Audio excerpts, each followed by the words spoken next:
Are you nervous? That was 2008. I didn't know how that this is going to be a specifically kind of the finance committee. This is a little different because we have people, so it'll make it more interesting. Yeah, it'll definitely be interesting. So, and if you need and that was with pen and paper, and you want to take Bruce Howe was the head appropriations guy. Notes.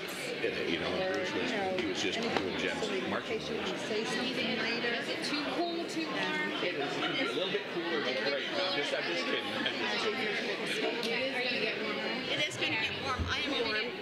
Does Jimmy have the air come up a little bit? A little bit. I was freezing earlier, but now I'm It's going to warm up here with a lot of the people, but yeah, he flat out lies. And the fact about telling us that, we said we give it back to him.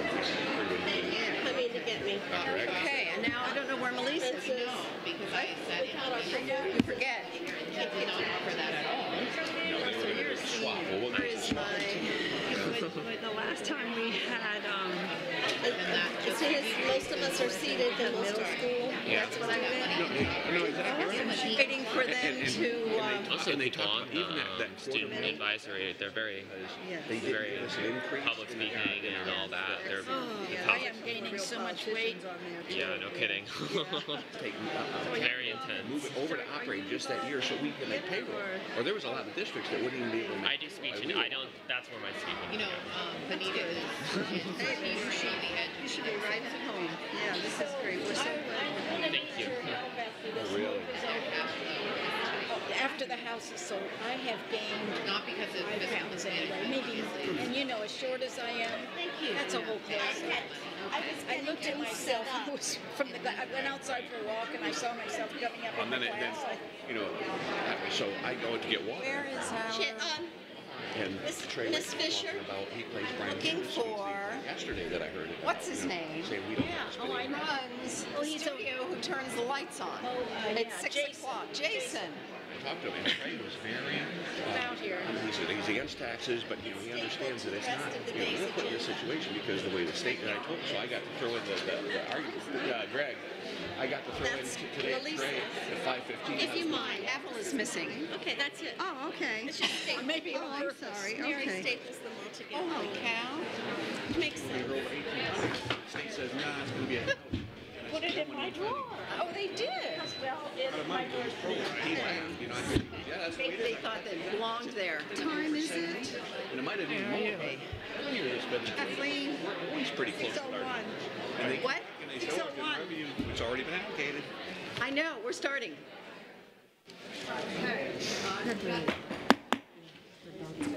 Good evening, ladies and gentlemen. We're ready to begin this evening's board meeting. The school board meeting of January 23, 2018 is now called to order. The time is 6:01 p.m. At this time, we request that all electronic devices be turned off or put in the silent mode. We ask that you please refrain from using flash photography except during the special presentations portion of the meeting. We would like to take this opportunity to remind you that the district's mission is to ensure each student reaches his or her highest personal potential and the district vision to be a world-class school system. This evening's student representative is Daniel Whitehouse. Daniel is a senior at Cypress Lake High School, where he is president of the Speech and Debate Club, treasurer of Model UN, and captain of the A-Team. He is also the mock trial team. He is on the mock trial team. He has been a band member for 4 years at the Center for the Arts, is a member of the National Honor Society, and an AP Capstone Diploma candidate.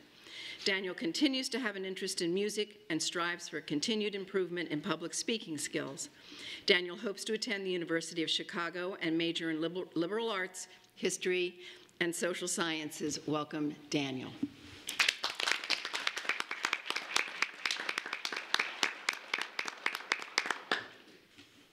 This evening's agenda includes the invocation, the Pledge of Allegiance, 2 recognitions, 1 acknowledgement, public comment, consent action items, which include 5 resolutions, 3 items under executive services, 1 item under academic services, 4 items under business services, 1 item under Human Resources, 1 item under Information Systems, 5 items under Operations, as well as 4 items under Superintendent's Recommendations, 6 items for public hearing, and 4 items under Other Business. Board members, is there a motion to adopt the agenda? So moved. Mrs. Fisher? Second. Second by Mr. Teuber. All in favor? Aye. Aye. Motion carries 7-0. Ms. Patrica will deliver the invocation, after which Dr. Kuckel will lead us in the Pledge of Allegiance. Please rise for the invocation.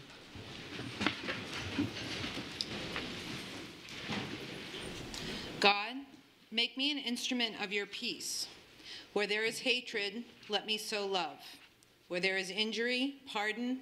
Where there is doubt, faith. Where there is despair, hope. Where there is darkness, light. Where there is sadness, joy. God, grant that I may not so much seek to be consoled as to console, to be understood as to understand, to be loved as to love. For it is in giving that we receive, it is in pardoning that we are pardoned, it is in dying that we are born to eternal life. Amen. Amen. Amen. Introducing the cadet presenting the national colors for our Pledge of Allegiance is Command Sergeant Major Billy Lansbury, Senior Army Instructor from North Fort Myers High School, JROTC. Major Lansbury retired from the Army in 2004 and has been with Lee County School District since 2006. He is a 2012 Golden Apple recipient. Thank you. The national colors for our Pledge of Allegiance tonight are presented by Colonel Timothy Brett, the North Fort Myers Red Knight Brigade Commander. He's the team captain of the 2-time national champion and 4-time state champion mixed raider team. He's also a member of the 2-time district champion team for unarmed exhibition and was on the drill team. Tim is a varsity member of the cross country, soccer, and track teams at North. Tim accomplished all of this while managing type 1 diabetes. He is also a recipient of the Take Stock in Children Scholarship, and upon graduation, Colonel Brett will major in radiology at FSW. Please join me in the Pledge of Allegiance. I pledge allegiance to the flag of the United States of America and to the republic for which it stands, one nation, under God, indivisible, with liberty and justice for all.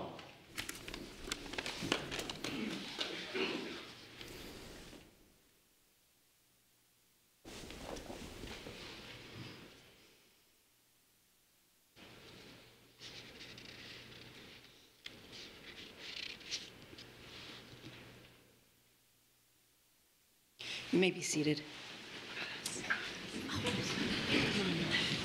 Oops. Superintendent Atkins.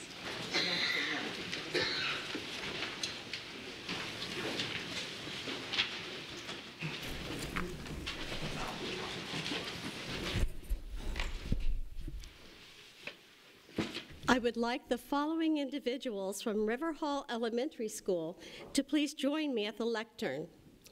Ms. Chasey Nebrugi, Intensive Intervention Exceptional Student Education Teacher, and Principal Dr. Beth Barfield.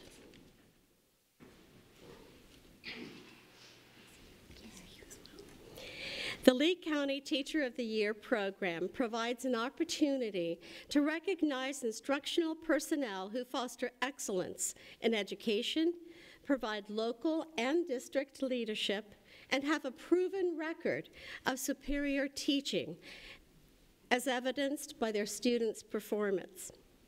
This recognition celebrates the contributions of teachers who demonstrate the ability to inspire a love of learning in students of all backgrounds and abilities. Ms. Chasey Nebrugi, I am saying that right, am I? Nebrugi. Nebrugi. Okay, I'm sorry. You're good, you got it. I have one of those names too. Serves as an intensive intervention exceptional student education teacher at River Hall Elementary. Her commitment to learning expands well beyond the classroom. She is respected by her students and peers and encompasses all the components of a model teacher whose goal is student success and achievement in the classroom and in their lives. She creates an engaging, differentiated, and safe classroom in which students are always expected to do their personal best. Her interactions among all of her students is that of being caring, having warmth, and respect, in which she helps each one reach their highest potential. I had the pleasure of seeing the interaction between her and her students. It's amazing.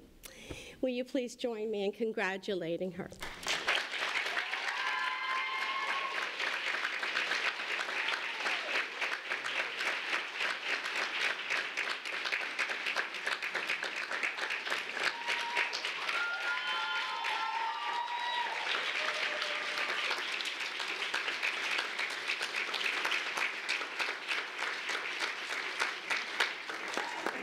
Ms. Chasey Nubrigi, the Lee County School District 2017-2018 Teacher of the Year.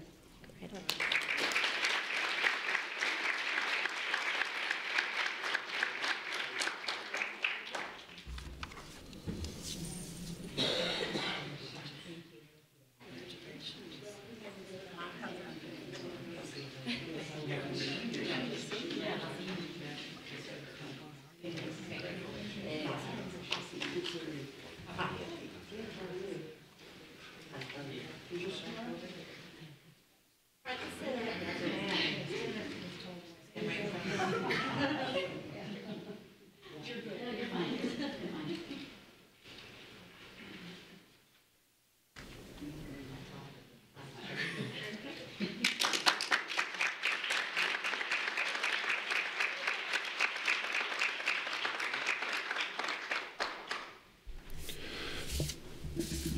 At this time, I'm very pleased to ask if Command Sergeant Major Billy Lansbury would come join me at the lectern, along with Sergeant Major Charlotte Morris.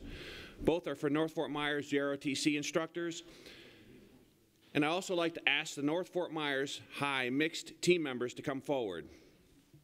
On November 4th, 2017, the North Fort Myers JROTC Mixed National Champion Raider Challenge team competed at the National Conference in Molina, Georgia. Each team competed 5 physically and mentally demanding tasks that include an obstacle course, cross-country rescue, rope bridge, 5-kilometer run, and a physical team test. The team competed against 80 other teams from schools across the nation. The school board and the superintendent are very pleased to recognize the following students at the North Fort Myers High School Mixed Team National Champions. Timothy Brett,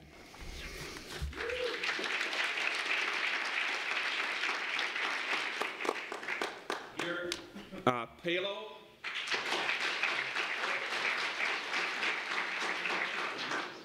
I'm going to have you introduce. So they start getting more complicated.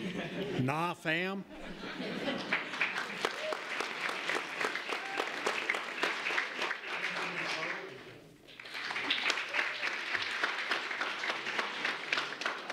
This is Rapallo.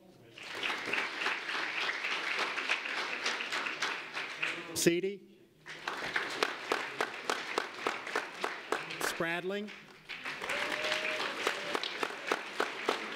Turan. Turan. N. Isco. Zoller.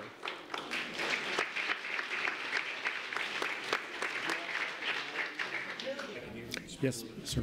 Yes, this was their second year defending the national championship.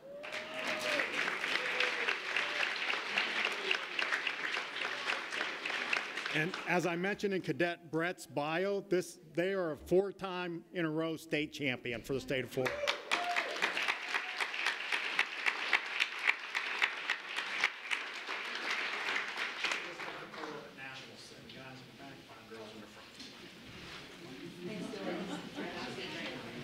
They win so much they got it down now.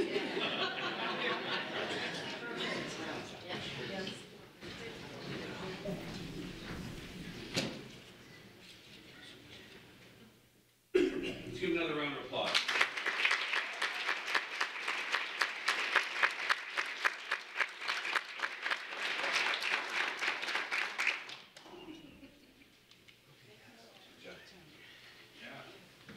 Super.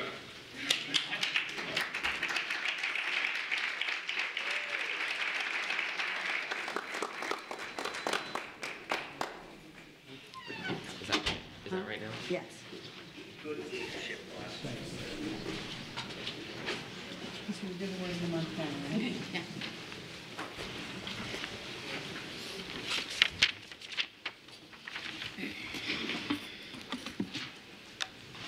Just wait till I get out. At this time, I'm going to ask Daniel to read our word of the month. Mr. Whitehouse, please. No, it's on.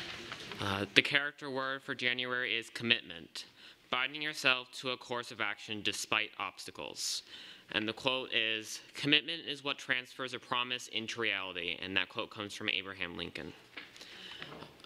The design for this month was created by Adrian Bergas, a 12th grade student from Dunbar High School. Thank you very much. Thank you.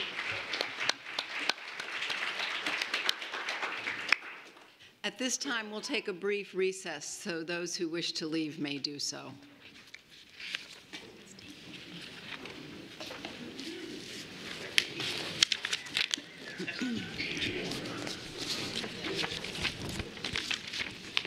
So the green shirts Things are should hanging in look more the like that. They should. It is. It's not going to recover this quickly. Somebody said,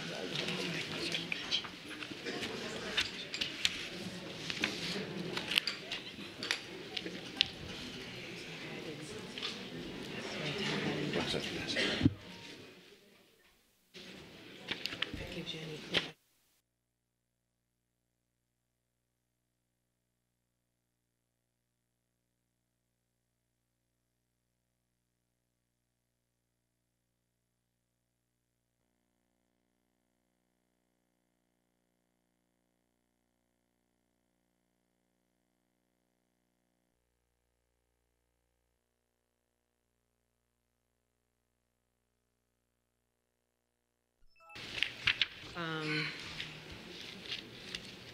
I move that for the purposes of tonight's meeting, we waive the 1-hour limitation for public comment and the limit of 60 members of the public who are allowed to address the board as found in Board Policy 1.115A3, and allow the members of the public, all members of the public, 3 minutes to address the board.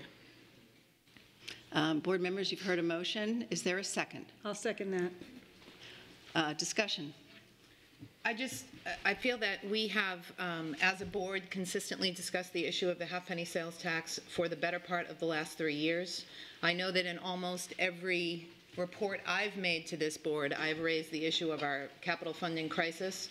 That being said, when we discussed this at the workshop, public comment was not an option because of our policy. So I've heard some feedback from the public that they don't feel we're open to public comment. And I don't want there to be any question about the fact that we are very open to what the people in this crowd have to say to us tonight. And for that reason, I'd like to extend the policy to allow every member of the public that wishes to speak 3 minutes. Thank you for your consideration. Is there any other comment? Mr. Betoiber. I understand Ms. Patrica's goal, and I'm going to support it just because again, for the appearance. However, I have a problem with that in the sense that, to me, everybody that wants to speak here, what I propose is that every board member pick 2 days a week to spend 4 hours at venues all over the district to be able to have a dialogue. Because when I have people speak and it's just a one-way monologue and they're saying things that some are factually incorrect, some are factually incomplete, and it's based upon some of the things that they're hearing on sound bites that aren't even true, you know, I have to stand up here and hear it over and over and over again when it's just factually wrong. I'd rather have the opportunity to spend 3 or 4 hours on 2 or 3 times a week. I'll go to a Starbucks, I'll go to a school, I'll go to a soccer match, I don't care where, to speak to people, but they need to hear the facts that I have to be able to provide and be able to have a dialogue. And I was speaking to some of the members in the crowd today and offered, and we already, had people taking me up on this offer. This is a very, very important issue that we're dealing with, but it's important that, and one of the reasons why and when we talk about a special election is that people need to really understand a very complex matter. And people say, well, you're taking us for being that we don't know. Well, by some of the conversations that I'm hearing, there is a lot of people that don't know. And so I don't want to have more of it propagated in a public forum that people are watching this on the web or the internet, and it's a one-way dialogue and people take it as fact because we can't respond. So as a matter of fact, I'm talking myself out of it. So I'm not going to support the motion. And instead, but what I encourage is to people to come out to any place, and I'll speak 3 and 4 times a week. I don't care how long it takes for people to hear it, but I want it to be a dialogue. I don't want it to be a monologue, and I don't want to be preached to, especially when I believe that for the most part, a lot of people are speaking on information in which they haven't been afforded the opportunity. And a lot of it's our fault that we haven't been able to provide that information to you, and for that I apologize, but I think that's the situation that we're in today, so I won't be supporting that motion for that reason. Any other comment? Just a question. At this time, Mr. Martin, how many cards do we have? We have 31. While I have a chance, let me give you the advice. With respect to the motion to make an exception to a school board policy, the required vote is an extraordinary vote, one more than a majority, so it would be 5 this evening. Okay, thank you.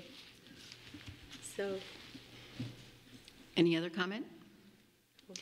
Seeing none, I'll call the vote. All those in favor of the motion to amend, or I guess bypass our policy with respect to public comment, please signify by saying aye.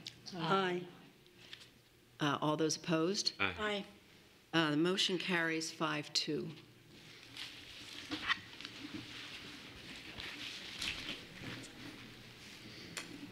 So, Mr. Martin, would you call the first? Let's see. Is there anybody in the audience on the right side who? Do you want me to give advice before we begin? Oh, yes, please. School board policy provides the opportunity at this point in the meeting to address the board concerning any matter on this meeting's agenda or any other matter relevant to the operation of the school district. If you completed a card and submitted that to me before the meeting began, you'll be called in the order of the cards submitted. If you did not submit a card but still wish to address the school board this evening, the school board chair, Ms. Morgan, will give you an opportunity in a moment to express that desire. The rules concerning public comment to the school board are posted at the back in the room. The board does not respond during public comment time to remarks made by speakers. At the conclusion of public comment time, the school board chair may address concerns raised by speakers or may assign responsibility to the superintendent to do so. Speakers are expected to act in a respectful manner. Those who fail to do so after being warned by the meeting chair may be required to leave the meeting. Disruptive attacks on individuals are prohibited. The time allowed per speaker will be 3 minutes. Ms. Morgan, I have 31 cards. Thank you. Is there anybody on the right side of the auditorium who did not complete a card and wishes to speak? And when I indicate you, would you please state your name? Bob Valenta.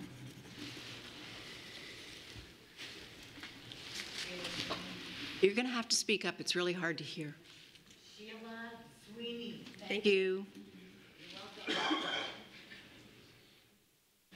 Yes? Julie Martinez, okay. Is there anybody on the left side of the auditorium who wishes to speak and didn't fill out a card? Yes?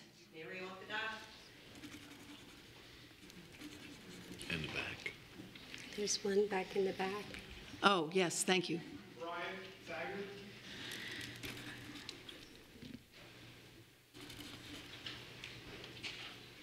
Okay, Mr. Martin, would you call the first card, please? Due to the large number of speakers this evening, I will call cards in groups of 5. The first time when I state your name, please come to one of the 2 lecterns.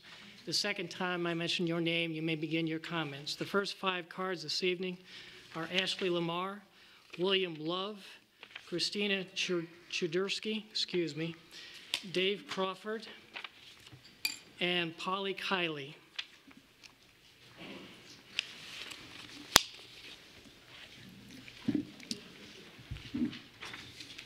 Mr. Lamar. Good evening, board members, Dr. Atkins. Thank you for this opportunity to speak before you this evening. I want to publicly express my heartfelt appreciation and sincere gratefulness for the following individuals: Dr. Creel and her team, Dr. Pruitt, Soretta Ralph, Dr. Santini, and Dr. Atkins. Dr. Atkins, what you did for us on Wednesday, January 17th is appreciated beyond what words can adequately measure. You took 2 days out of your extremely busy schedule, traveled over 800 miles round trip, and stood up and advocated for the students and staff of Manatee Elementary. There are many schools in Year 2 Comprehensive across the state, yet only a small handful of superintendents were at the meeting doing what you were doing. Your presentation of the information was embedded with a visible passion and an overwhelming confidence that we will do what is right for children.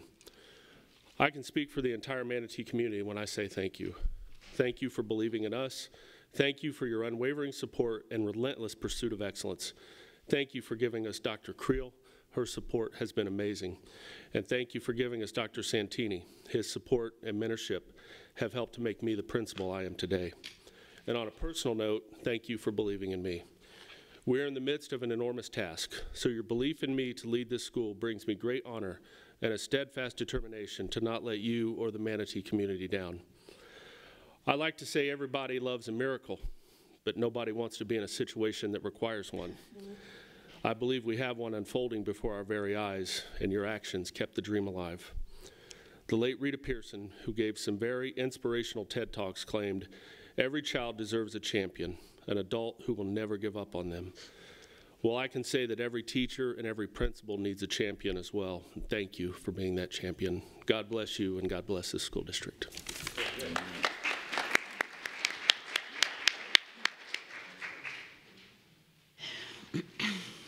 William Love. My name is William Love. I'm a fifth grade teacher at Manatee Elementary. I've taught there for the last 2 years, and during that time, the administration and the faculty have worked hard to change the school culture from one of failure to that of success. The administration has seen the change. Teachers now believe in the success that we're achieving, and more importantly, the students have bought into a climate of achievement. Unfortunately, it takes time, and with the state, the clock is always ticking. I want to thank the superintendent for going to Tallahassee to argue for our school to have the time we need to meet the state's requirement of achievement. Thank you for having our back and supporting the staff at Manatee Elementary. We appreciate it. In order to ensure that we have each speaker an opportunity to address the school board this evening, I would request that you comply with school board policy by not responding to remarks made by speakers with applause or boos or hiss or anything else of that nature. Thank you. Next speaker is Mr. JROTC. Good evening, Madam Chair, Dr. Adkins, members of the board. It's kind of fun to do the impossible. That's a quote by Walt Disney that I'd like you to remember. My name is Christina Chedersky. Elementary.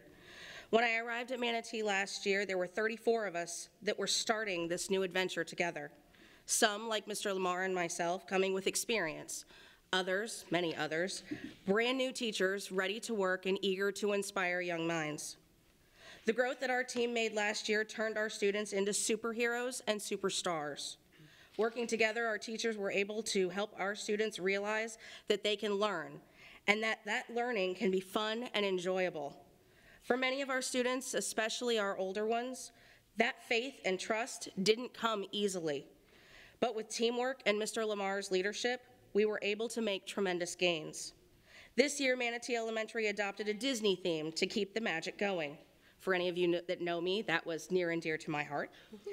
Dr. Atkins, when you traveled to Tallahassee to speak on our behalf to the Board of Education, you showed your faith and trust in the work that we are doing to do the seemingly impossible task of raising our school grade. Our teachers are putting their magic to work, crafting lessons to engage and challenge our students to learn beyond what they believe they can do and to reach their highest potential. So on behalf of the students, faculty, and staff of Manatee Elementary, we would like to thank you all for your faith and trust. And don't worry, we'll add the pixie dust. Thank you.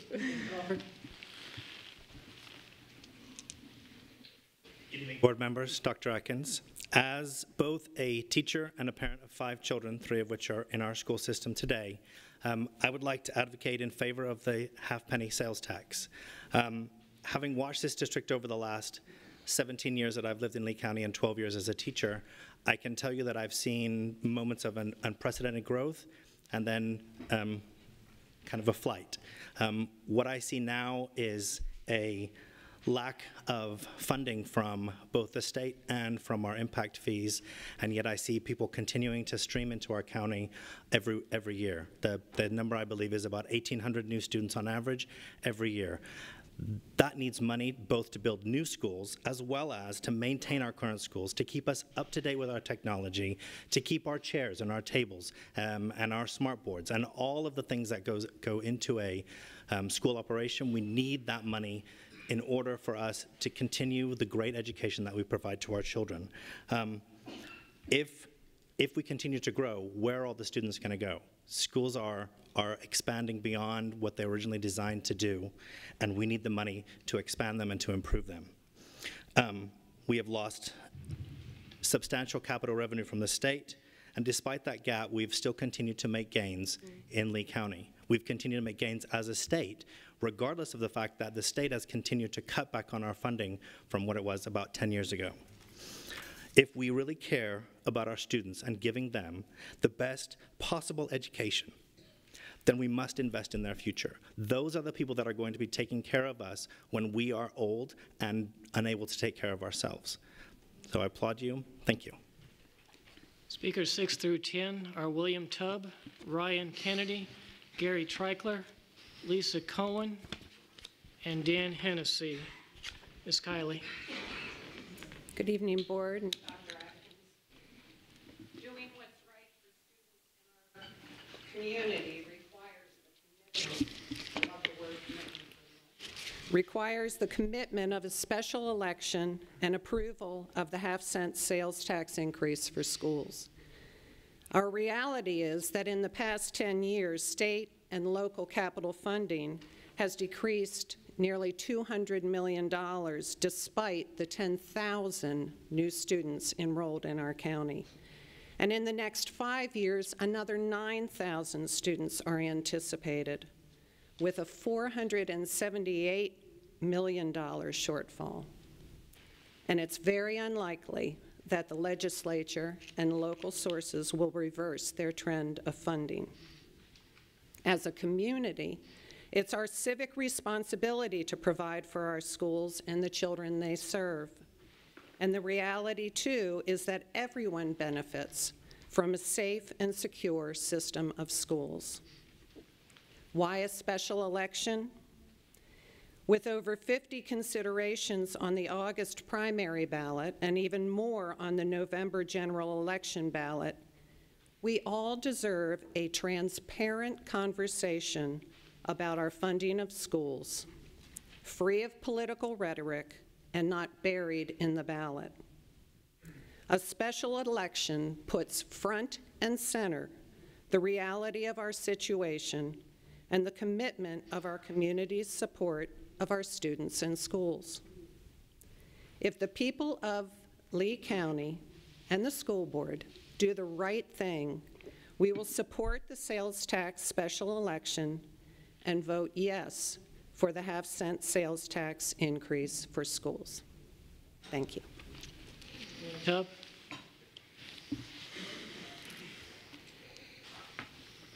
William Tubb. Good evening, Ms. Morgan, Dr. Atkins, board members, Mr. Martin.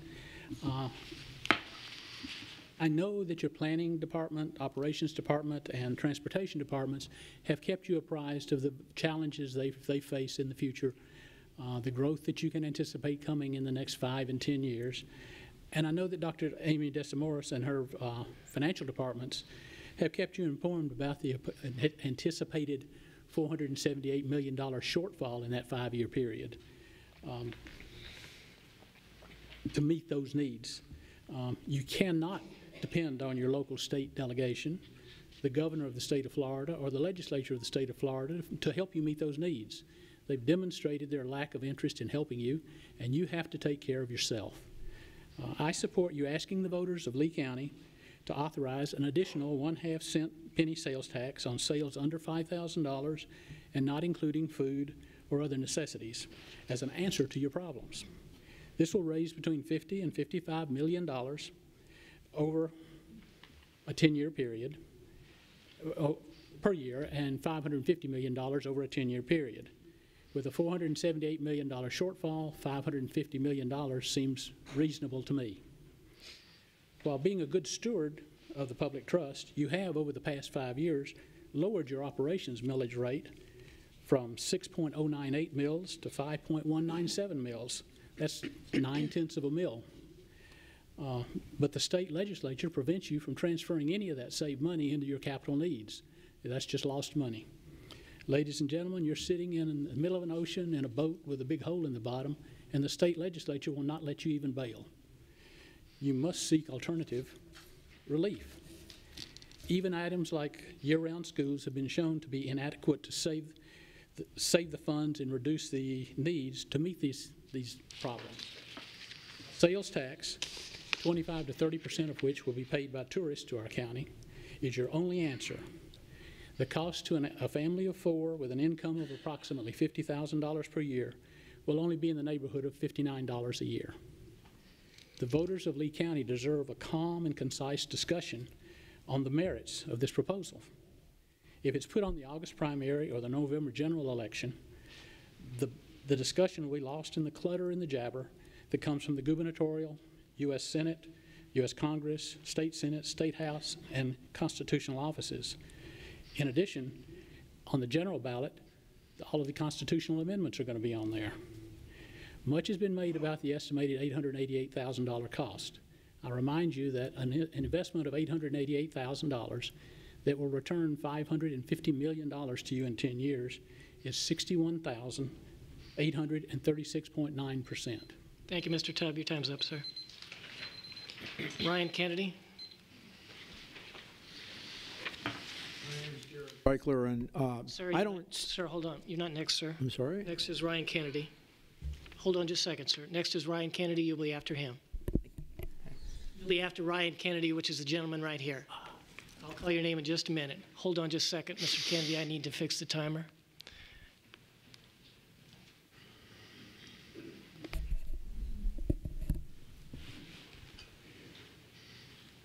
Now. Lee County School Board members, my name is Ryan Kennedy. I'm a resident of Lee County and I've lived in the county for almost 8 years. I am here in opposition to the proposed special election for an increase in the half-penny sales tax. At a tax workshop, the members of this very board suggested to pay $888,000 on a special election to determine if the residents of Lee County support an increase in the sales tax. While I support the right for my fellow Lee County residents to have a say in this matter, I do not support the use of nearly $1 million on a special election while you could spend only $1,000 to be on the general election ballot. To me, this money that would be used on the special election could be best used in other dire projects and funding the children and schools of this county need.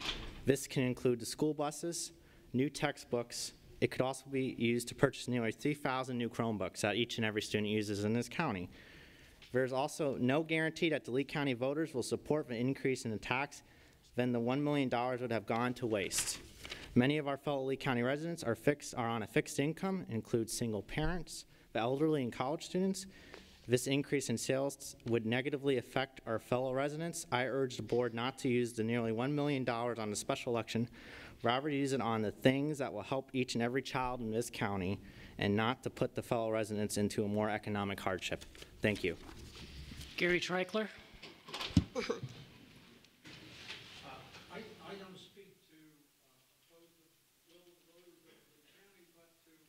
Suggest that a special election is a sly and dishonest way to obtain their support.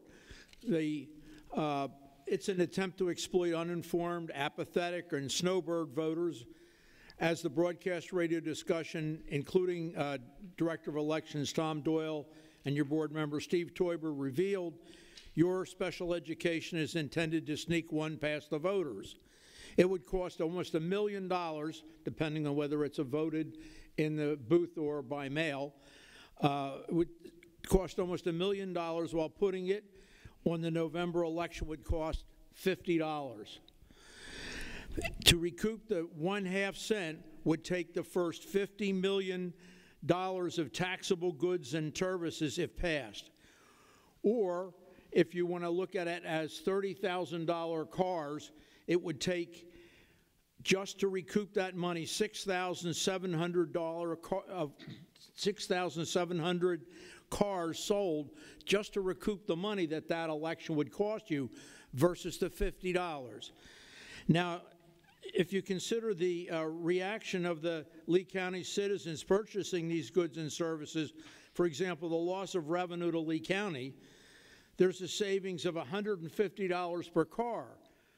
So the unintended consequence of jobs lost, not just from the first purchase, but from the subsequent loss of sales, when this lost revenue is not there to buy cars, refrigerators, restaurant meals, services, and so forth, people can go to the southern county where it's only 6%, and they'll save $150 per $30,000 car. So why would we need to spend $1 million, give the voters the opportunity to make an honest choice based on the actual facts, instead of trying, even if the southern county goes to a 7%, which they're talking about right now, it's still a fair opportunity for the open, honest election for everyone to get their case heard and for the voters to get a chance to have their voices taken in an election. Thank you. Lisa Cohen. I'd like to start off by saying, as far as the Manatee School, Dr. Santini is an amazing man. So I understand where your success is coming from if he played a part in that. As Dr. Atkins knows, he worked with him as well. He was actually my principal when I first started in the Lee County school system in middle school. So I definitely give a lot of praise to whatever is going on at that school. And if they're calling it a miracle, then God bless. Now, moving on. Why do you guys make me come here? I don't want to be here. I want to be at home with my babies, raising my family. But instead, I have to be here fighting for my babies and their future. And this is the only reason I ever come here, is to fight for my children and fight for my children's future. Now I got to fight for my pocketbook, too. Not a fan, not a fan. At the same note, I would actually be in favor of this penny tax if you reduce my trim notice, because now you're just kind of double dipping this one. You have a budget, and I'm not seeing any results from the budget. You ask for your money at the beginning of the year, we give you the money at the beginning of the year, it's a third of my property taxes. You're the largest item on my trim notice every single year, but you want more. Let's talk about the lack of factual statements, as Mr. Teubler actually mentioned during his monologue as well.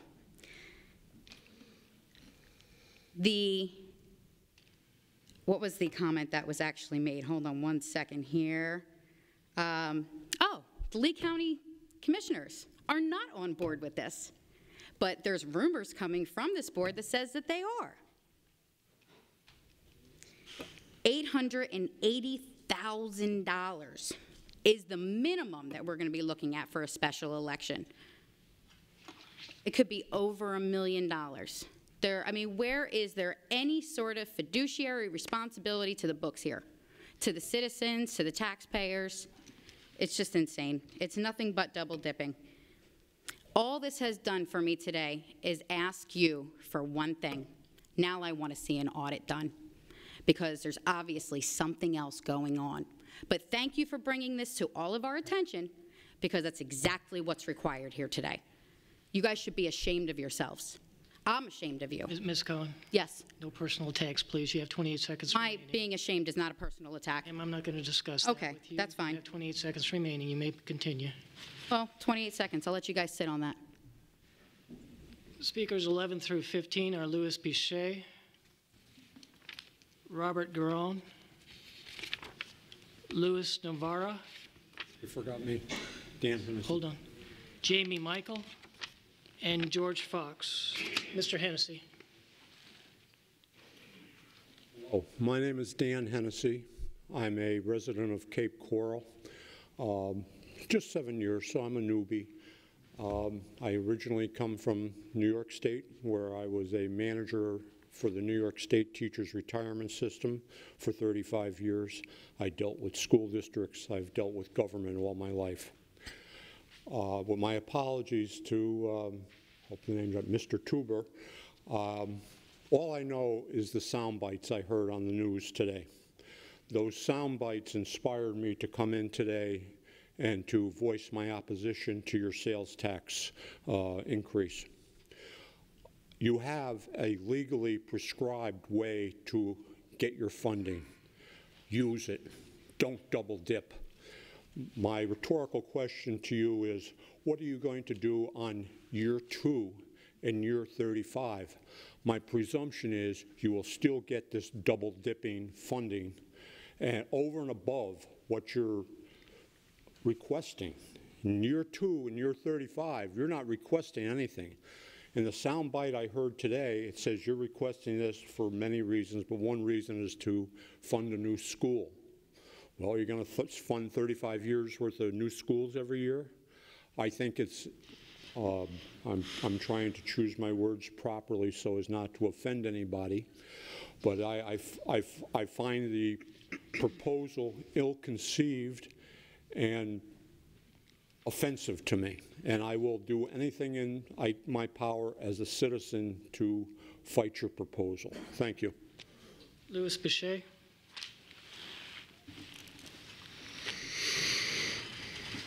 Good evening. Thank you, Chair and members of the committee. My name is Louis Bichet. I'm with Americans for Prosperity. Over the past few months, some have suggested that the only way to fund our schools is through an additional half-cent sales tax. While it might be tempting to seek new tax revenue every time there are massive cost overruns or there is a need or a want of new projects, we would encourage you to do the more courageous and fiscally responsible thing. Instead of increasing tax burdens on families in and around Lee County, we would encourage more careful prioritizing of existing budget. If there are ways for us to be more efficient with the tax revenue that is already collected, and there are reasons to believe that this is true, that is a conversation that everyone should welcome. Whatever is decided today about whether to move forward on this issue or not, this issue shouldn't be considered in a special election. Not only does the Department of State shows the special election only have about 1/3 of the turnout of general sessions, but there are massive, unnecessary costs that come with paying to hold an election so that the taxpayers can be asked to pay more of their hard-earned money. If Lee citizens are going to be asked to consider this issue, they only be asked when the greatest number will actually be able to take part. And when they are asked, it should be transparent, accountable, and fiscally responsible.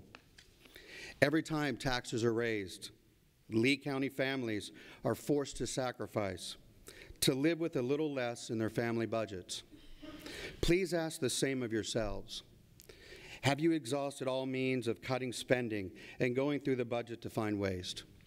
Thank you very much. I appreciate your time. Robert Duran.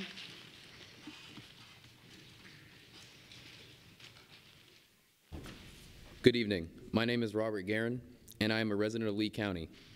And I am unequivocally against the half-cent sales tax referendum being proposed to us before us today. Ever since I was old enough to understand the concept of money, I was always told to live within my means and spend wisely. But today I feel that as if asking us for the sales tax referendum, you're asking us, the taxpayers, to tighten our belts in regards to budgeting our money. Shouldn't all 9 of you have been doing that from the beginning so as to not come to right at this point?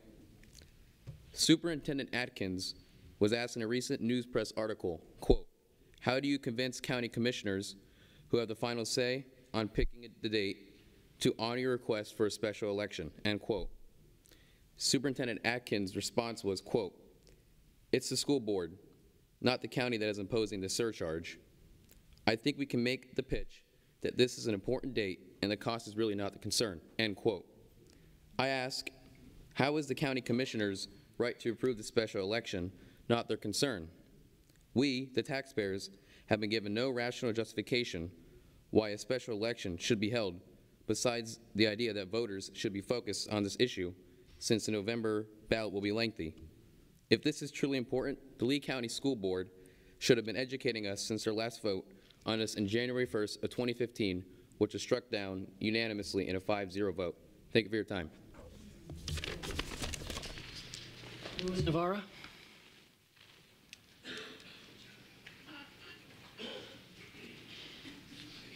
Board members, Superintendent, I'm Lou Navarra, Cape Coral, Florida. I'm against this regressive tax. It hurts the elderly, it hurts the minorities, and it hurts the hardworking Lee County citizens. I took Finance 530 when I was at Florida State University in ed leadership, and that is a regressive tax. I was surprised that the superintendent would support something like that. To blow $880,000, I think, is a hypocrisy.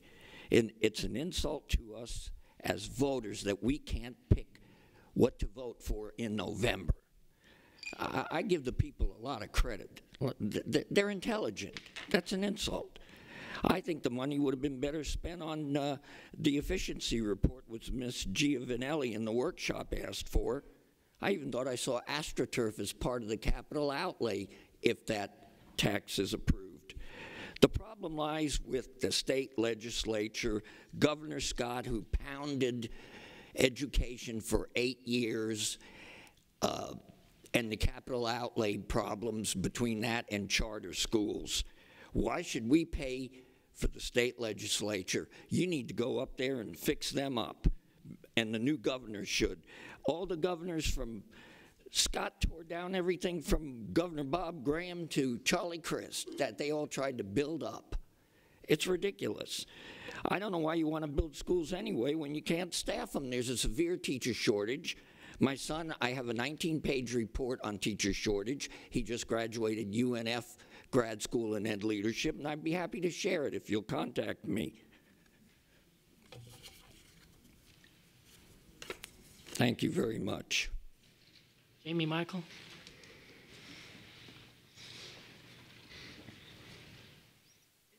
Board members, Dr. Atkins and Mr. Martin. I'm Jamie Michael. I'm president of the Support Personnel Association of Lee County. However, I am speaking as an individual. I am a lifelong resident of Lee County. I have voted in every election since I was able to vote in Lee County. I am a Lee County school product, and I've lived here through lack of funding to the district. I voted against a reduction in property taxes. However, it passed, but school districts have suffered, and I have not seen a reduction in my taxes. The federal government, the state government, is not going to fund schools properly. They are not going to rescue us. They are going to continue to reduce funding to the districts while still collecting my taxes, your taxes, our tax dollars, and our sales tax dollars. We can either vote this tax in, or we continue to receive less and less of our dollars back. It's real easy to vote no. It's real easy to say no. It's hard to vote yes for your schools and your community.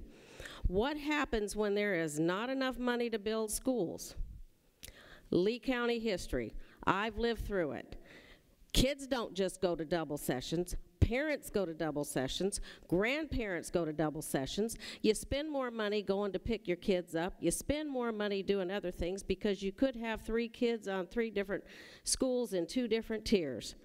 My vote will be yes. Support our kids, support our community, vote yes. Speakers 16 through 20 are Michael Drycorn, Don Armstrong, Frederick Morgan, Charla Fox, and Rachel Bass. George Fox. Thank you, Board. I appreciate it. Seeing some of the comments earlier, obviously you've got a lot of educating of the public to do. Several speakers do not realize that the Board does not set its own budget. The state legislature does. Therefore, your trim notice, the amount of money that you pay in your property taxes, is set by the state, not by the school board. That being said, if you want your property taxes to stay down, you vote for the half-cent sales tax. So you can literally build a school for half the price with the sales tax money than with using COPS, which is very expensive. It's a credit card. Terrible terms, high interest rates. I am addressing the board. Well, Excuse me. No comments from the public, please. This man is speaking. Would you extend his time, please? Yes. Okay, well, we know there's opposition, mounting opposition, but it's not emotion, it's facts. Okay? I want my taxes low, and the best way to do that is half-cent sales tax. By the time you finance it, and then you refinance it, okay? And the sales tax, 30% is paid by tourists, which is the way we do things around here in Fort Myers, okay? Literally half the amount of money to build a school with sales tax money, and it's money that's guaranteed to come in, not at the whim of the state legislature, okay, which is trying to destroy the public school system. This sales tax is a must. This isn't about, you know, $880,000. You're spending $135,000 a day in debt service. That's 4.5 days of debt service to pay for this election. It's nothing. What you get out of this is everything. It's like buying a stock at one fraction of a penny and it goes to $100. That's what it's like. It is. If you want good public schools, you've got to support it. If you want local control of your school district, local control, you've got to bear local responsibility. That's what this is about. It makes buying a car a little more expensive. Yeah, you buy a $20,000 car, you're going to spend an extra $100. That's just the way it is. What everybody talks about getting hurt by their taxes is the children who get hurt. That money that's paid in debt service, you might as well pick that kid up and shake $2.50 out of his pocket every single morning he walks in that school, because that's what it costs that kid. Every single day, every kid, 93,000 of them, you pick them up, shake $2.50 out of their pocket, because that's what they're paying in interest and expenses because of the use of cops and debt financing, and debt is bad. This district has $500 million in debt, and it's going to get bigger if we don't give them some help. All right? That's what this is about. And don't you worry about winning an election out there. The vast majority of people in this county are reasonable. They understand. And if you do a good job of explaining exactly what you need and why you need it, it will pass. Thank you. Good evening, Board. Dr. Michael Drycorn here. I haven't addressed this board in quite some time. And I wouldn't say I'm thrilled to be here this evening, but this is a very important topic for our community. I did attend the workshop, and Ms. Patricia, you had a lot of data there. I, for one, appreciate somebody coming to a meeting prepared. And to Mr. Fox's statements, I absolutely agree that debt servicing is the worst way to spend your money in any kind of a district or any kind of a government. And the way to go forward is not increasing ad valorem. So that does leave sales tax. Now here's the problem. The last slide that you presented during the workshop talked about the next steps. And the very last bullet, the fourth bullet down, after passing this resolution that you're going to do tonight, and then submitting it to the county council or the commissioners and to the supervisor election, was to engage the community. I'm sorry, folks, that has to happen way earlier. There was no public comment at the workshop, which is based on your policy. But that's a policy that you all set. Now, I'm a fire commissioner on Matlacha Pine Island. We also have workshops. They're open. Everybody gets to talk. Matter of fact, we went through a referendum last year where we had to go to the max millage because we needed a fire station and we need 3 new fire trucks. You know, our chemicals were falling out of our fire trucks. Now, the $888,000, that's 3 fire trucks. It's a lot of money. That's how I think. I think about fire trucks. I think about people. I talk about employees. Now, I don't doubt that every one of you is sincere about wanting a quality education. And I think all of us are willing to fund it. You have to do a better job at convincing us you need it, right? This demonstrative up here, this chart, it starts in the boom years. It starts in the years that we were spending money hand over fist over real estate. You need to back up 3 or 4 years to give us an accurate look. We also need a zero-based budgeting. We need to know truly, do you need to spend that money on that? And it's done every year. I used to work in a $40 billion corporation before I worked down here, or moved down here. We did it every year in that size of an organization. It can be done. And we need third-party accounting. We need transparency and visibility so that we can be your advocates on getting what you need to do your job. We believe that a good school board will be fiscally accountable, and I know that to be true. 4 of you are going to be moving off. This is your last year, possibly 4 of you. We need to make sure that we don't bind a board to a decision that the next board may have to turn around and do something different with. And Mr. Martin will have to opine to this later on his own separately, but I don't believe it's allowable in Florida statutes for one board to bind another board with certain debts and certain activities. Don't know how that applies here. Nevertheless, I ask that you also institute a CFO, not an EDD, in managing your money. Thank you, Dr. Drycorn. Your time's up, sir. Don Armstrong.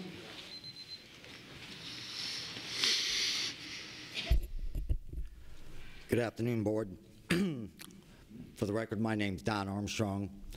I'm the proud parent of 2 teenagers who go to North Fort Myers Academy of the Arts, one of the best schools in Lee County, which they have some of the great principals and teachers there.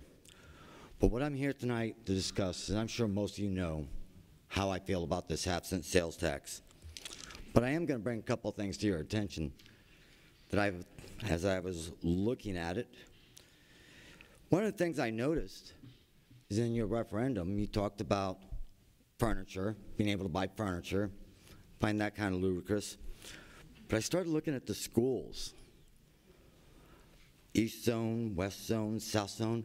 But you know what I didn't see in there? Vocational schools. The one thing that you guys constantly complain about, that's why you're behind on Bonita Springs High School. Not lack of employees. Well, guess what? If you're not willing to put something into them, obviously that in itself shows me exactly what you're thinking. But let's get into a few other things that I did notice on your agenda too. You want to talk about a half-cent sales tax? Let's look at the money tonight you're getting ready to spend on page 46. The property you're going to write off for almost $500,000. Think about that one. Whether it's lost, stolen, damaged, outdated, obsolete, whatever language you want to use, it's still taxpayers' money and it's out the window and it's gone. So you're going to write that off. So let's keep going. You want to talk about that $800,000 spend for a special election. Well, I know there's been a few of you that have made the comments out in the public about we need a special election on that date because low voter turnout. Guess what? That's not going to happen either. You won't get that. But I do know one thing is years ago I was told if you're going to stand up here and sharpshoot the issues, you're a waste of taxpayers' money. And Ms. Toiber, that advice you gave me years ago stuck with me all this time. So I did come with answers for this. Some of the things that I think we need to do, instead of taking that $800,000 and spending on a special election, let's hire an outside auditor to come in, start looking at a budget. We have a great team back there, but they can't see everything. But the one thing I do want to remind you guys, though, is when you tax this half-cent sales tax that we're talking about, you're not just hurting us, the adults, the parents. You're taxing the kids. They have to pay it too, remember? So you want to shake them down? I'm not going to let you, not as long as I'm still here. Thank you, Mr. Armstrong. Your time's up, sir. Frederick Morgan. To Superintendent Atkins, school board members, it's a pleasure to speak with you again.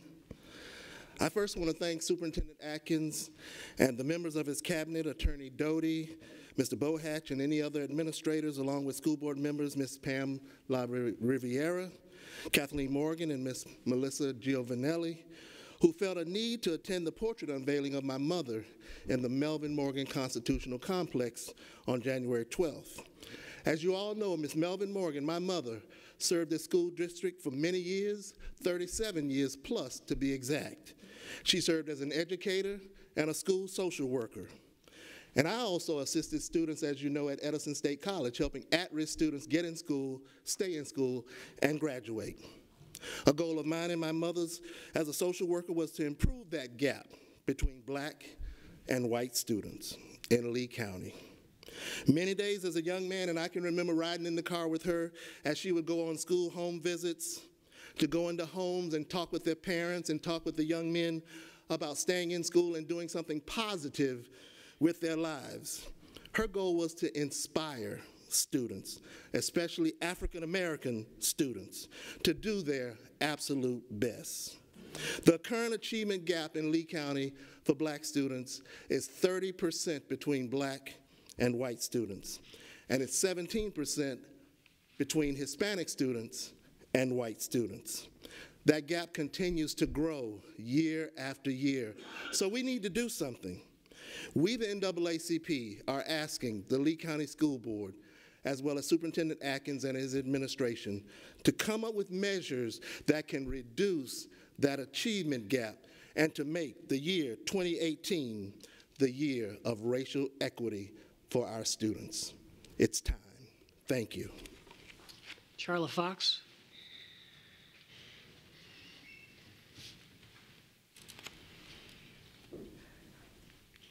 School Board, Dr. Atkins, Mr. Martin, thank you for this opportunity to speak with you. My name is Charla Fox. I am a proud result of an education in the Lee County school system. I was born here, I was raised here, I teach here. I want to let you know that your teachers are behind you. I ask that you get out there and help us, and we will help you to get the facts out about why we need furniture, because we do need furniture. I have students sitting in chairs that are lopsided because we have not enough chairs to replace them, and we have no budget to replace those chairs. I have desks that I have to go around every day and make sure the desks are safe, to make sure that my students are not harmed in any way, shape, or form. We have to move furniture around when we have movement of students between classes to make sure that we have enough. And that's just addressing one of the aspects that has been brought up here in people not understanding what actually goes on in a classroom and what it takes to fund what we do in this school district. I have looked into this long and hard. My original education background was finance, so I do understand a bit of what's going on with this. I ask that you address many of the misunderstandings that have been brought forward here tonight. And I am not going to repeat what was so eloquently stated by so many other individuals here tonight about supporting it, but I do want you to know that your teachers support it, and I support bringing it in the May timeframe because I want this to be what people are thinking about when they go to vote. There will be so many things on the November ballot with the Constitutional Revision Committee going out there and the number of things they bring, everything else on the ballot. This will be buried and nobody will be thinking about it. We will be at the bottom of the ballot because we are local, and people will be tired of filling out the ballot. I'm sorry, but that's the way things happen, unless it is something that they are passionate about. I would love to have a passionate discussion with people about what is going on in our schools, what you all have done to be physically responsible, and you have done a great deal. I have seen it over the last number of years, and we need to do a better job of letting people know that, and I am firmly behind you. Please vote yes on this. Speakers 21 through 25 are Stephanie House, Robert Selby, Muhammad Yassin, Jonathan Martin, and Justin Kim Hummel. Ms. Bass. My name is Rachel Bass. I'm a Lee County resident and a member of a group called Showing Up for Racial Justice of Southwest Florida. I've read this quote here before, but it just keeps being relevant, so I'm going to read it again. Privilege is when you think something isn't a problem because it isn't a problem for you personally. Listen to the NAACP when they tell you there's a problem. They have provided you with specific examples, statistics, and data that are indicative of serious shortcomings for Black and Hispanic students in Lee County schools. Please follow their recommendations and make 2018 a year of racial equity in Lee County schools. Thank you. Stephanie House. Good evening, Lee County School Board. Superintendent Atkins. Nice to see you all again. My name is Stephanie House. I'm a resident of Lee County, and I've spoken with you before. I'm also a member of the Lee County NAACP. I'm the Veterans Chair. I'm retired from the military with 30 years of active service. I'm also a retired civil servant. You don't want to know I used to work for the IRS. You said you're not supposed to react. But since I've been in Lee County, this is one of the most racially diverse communities I've ever resided in. But my children were educated or continued their education here. The Lee County NAACP challenges the Lee County school system to commit to addressing the racial disparities and inequities in our schools, and to do so this year, 2018. Students of color make up over 55% of the district population, and yet are disproportionately suspended and more likely to drop out. This is no fault of their own. When you allow poor policy to fester over decades, it can clearly and nearly be impossible for these students to mount the ever-present hurdles placed in front of them. It is unacceptable to see our children go down different paths of life due to the color of their skin. Few of our recommendations include abolish suspensions and focus on rehabilitation, and restorative justice. That means talk to them, see if you can mediate and talk it out and work it out. Host listening sessions across the district and the communities. And we're actually working on that, and we have been working on that with Dr. Atkins, and we are thankful for that, Dr. Atkins. Actually, that's going to happen next month, February the 7th, at the Stars Complex in the Dunbar community, and you're all invited to attend. Provide racial equity training to all school staff and teaching personnel, and that will work out with the EEOC. They provide that kind of training.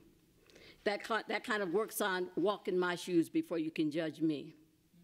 That means hire more administrative staff and to add a little color to the administration and actually to the school board. And we're working on that for the next election. Conduct a comprehensive review of school resource officer interventions and practices to assess their effectiveness and any changes that need to be made. That means check up on what they're doing. Equity in personnel and administration. As a result, that only says it can be done, it will be done, and that means this year. It's time to stop talking about it and be about it, and we'll see that it gets done this year. Thank you. Robert Selby. Good evening. My name is Bob Selby. I'm a resident of Lee County. There have been a number of speakers this evening who have made very astute comments about what you're facing and what the citizens of our county face. I think most residents of Lee County would say, let's not waste a dime at any point in the process. I think the decision to hold a special election raises several issues. Yeah, the cost is significant. It impacts in so many ways. The gentleman who commented about there's 3 fire trucks. It goes on and on. The responsibility of government should always be look out for the welfare of the people first and foremost. The decision to hold a special election, I think the unintended consequences will be fewer residents of our county will participate. That's a fact. Look at the history around the country. Special elections don't draw the sufficient number of voters that you'd like to have. I think the goal of all of us would be 100%. It's not going to happen, but that's what we all want, 100% vote. If we all vote, we get the best decision made by the majority of our citizens. If we wait 3 months for a primary, we'll probably get a similar count as we would in a special election. Not the ideal arrangement. Then you've got the November general election. And to the comment of the one person who said, we're local, we're on the bottom of the list, well, maybe that's good because we'll be easy to find it. We can actually find it and see it quickly. If we all care, we'll all show up and we'll all vote. And that's the beauty of our system. We, the people, get to decide and make that decision. I encourage us as a community, let's save the money that we can, not hold a special election, find a way to educate us thoroughly and fully and honestly. Isn't that the number one thing we're talking about today as a country? Honest government. Tell us the facts. Let us decide. Don't spin the story. Tell us the truth. Let us decide once we know it. Thank you. Haben Yassin. It's never a good day or good afternoon, but it's wonderful to see people in front of us who probably already would have decided as to what they'll do.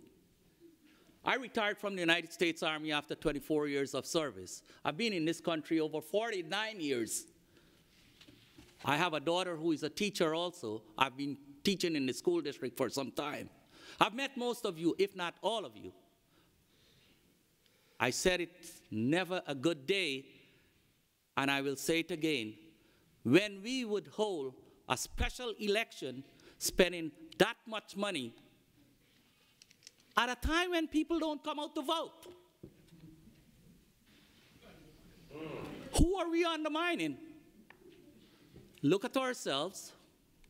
Take a good look, board members, because you are the people who we put in place there. You will be our decision maker. Take our advice. Listen to us first prior to making that decision. We've had multiple people out here who said no to a special election, no to raising tax. I'll give you an alternative. We have a lot of land that we have bought to place a school up there.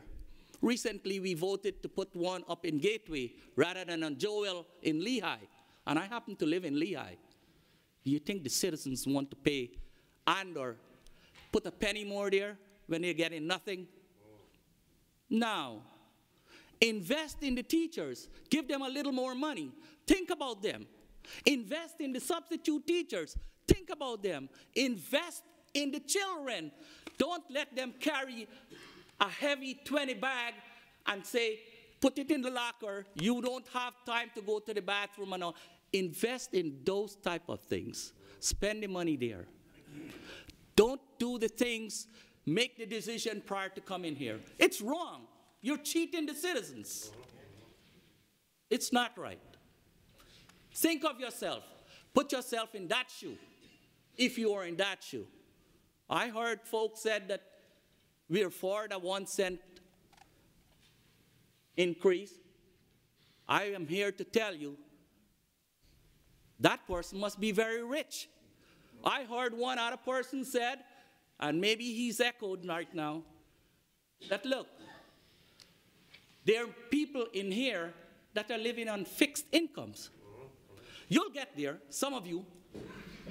We already are. I will tell you also that, look, there are states and boards that doesn't even take a penny when they serve as board members. Public service is an important service. Do due diligence and don't raise any of that money right now. Jonathan Martin. Good evening. Thank you for allowing us the opportunity to speak. And as a son of 2 educators, I want to thank you all for what you do on a regular basis to make sure that our students here in Lee County receive the best possible education. I'm a product of the Lee County School Board, or the school district, and I want to apologize if my opinions are different than yours, but I blame that on your predecessors if I can't articulate my thoughts properly. I'm an attorney here in town, and part of my job is to get to the bottom of facts. When I hear one story from my client and another story from the opposing party, I try to figure out who's telling me the truth and how do I get to the truth.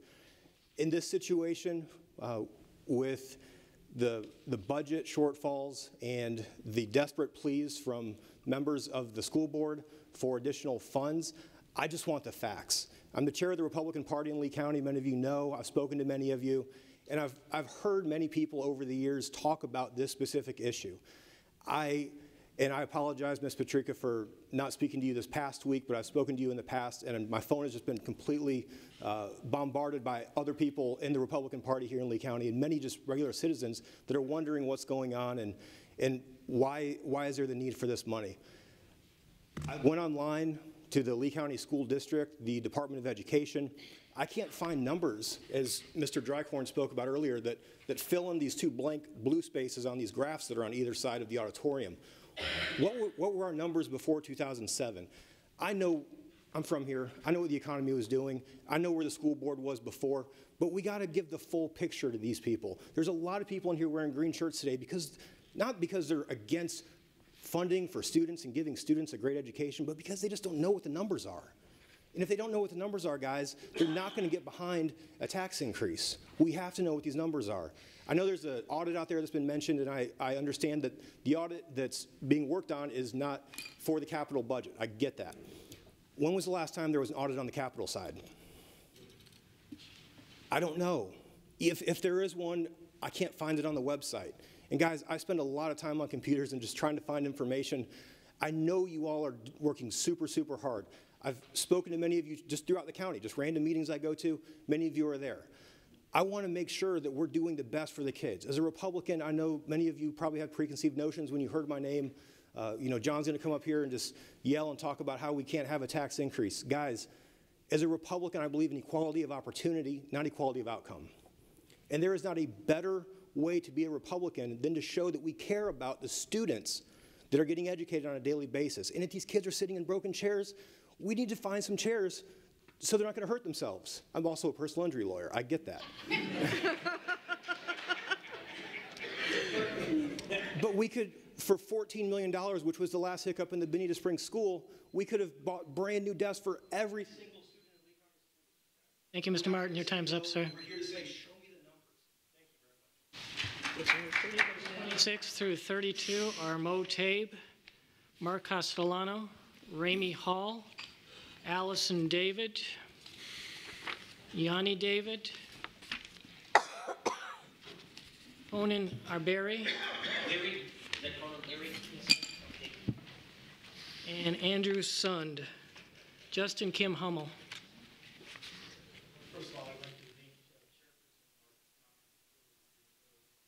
And Mr. Whitehouse as being our student representative today and experiencing this process. I thank Colonel Garrett for proudly presenting our flag as well, and all of the members who voted in the affirmative for us to let you give our 3-minute comments today. My name is Justin Kim Hummel. I'm a resident of Lee County, and I am wholeheartedly against the half-cent sales tax and the motion to hold a special election for this referendum. I've been taught and I believe in fiscal responsibility, and this school board has not convinced me that they have executed sound reason regarding this unjust taxation. So I was born and raised in Lake Placid, Florida in the Highlands County School District, and I'll never forget what my history teacher told me in the 9th grade. The first day of class, he asked us, "Does history matter?" And we debated that with vigor, and at that time, I was one of those people that didn't think history mattered. But through that debate and through his great education, I now know history is a major part of what all we do. So I'm going to talk a little bit about the history of special referendums and other school districts that have also gone down this path for a special referendum for a half-cent sales tax.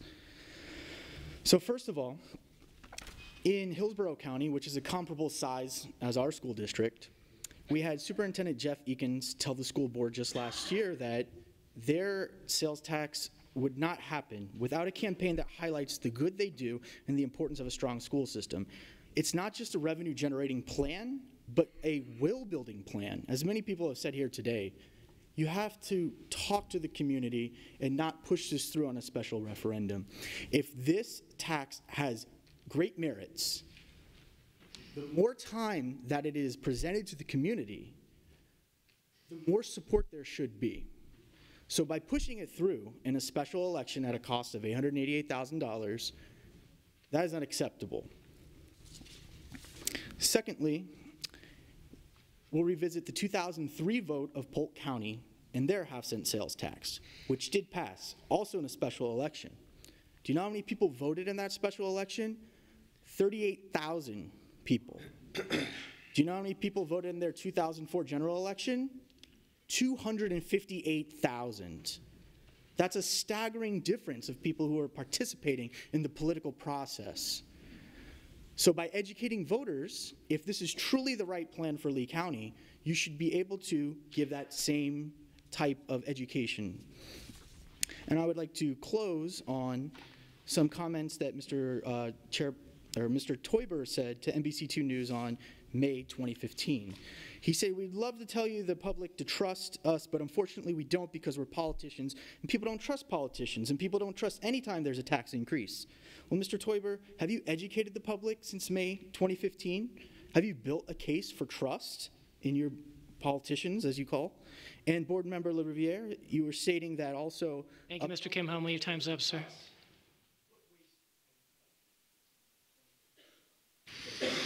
Motabe.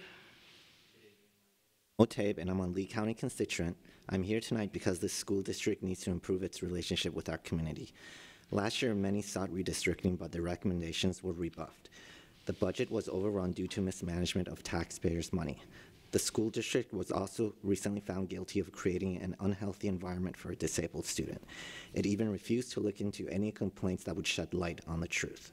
So tonight, when you vote on this tax referendum, please think about these aforementioned incidents, and please remember that elections are coming up soon. Thank you. Mark Castellano.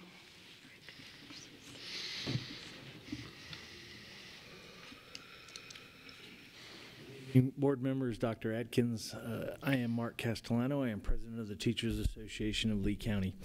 I want to cover a few things about this. I'm deeply concerned that I have not heard anybody discuss the fact that for the last 20 years, the state has consistently, our state government has consistently whittled away at public education. The last 10 years in particular has been egregious. Nobody here has talked about public education capital outlay, PICO funds. Our legislature and governor eliminated PICO funds, which handle construction and maintenance of buildings in school districts throughout the state.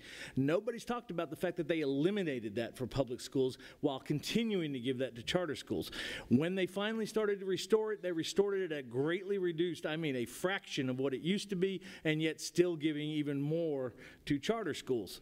I have not heard anything about the idea that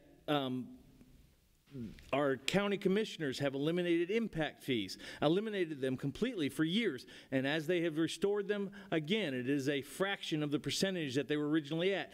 Impact fees designed to help us plan for growth in this county. That includes schools, roads, and infrastructure, and yet they have eliminated that. Nobody's hearing about it. So when you talk about that there's shortfalls and we're asking for this half-cent sales tax, or the school board is asking for the half-cent sales tax, it is because we have lost hundreds of millions of dollars in funding, and that has not been replaced anywhere by our legislature and our governor.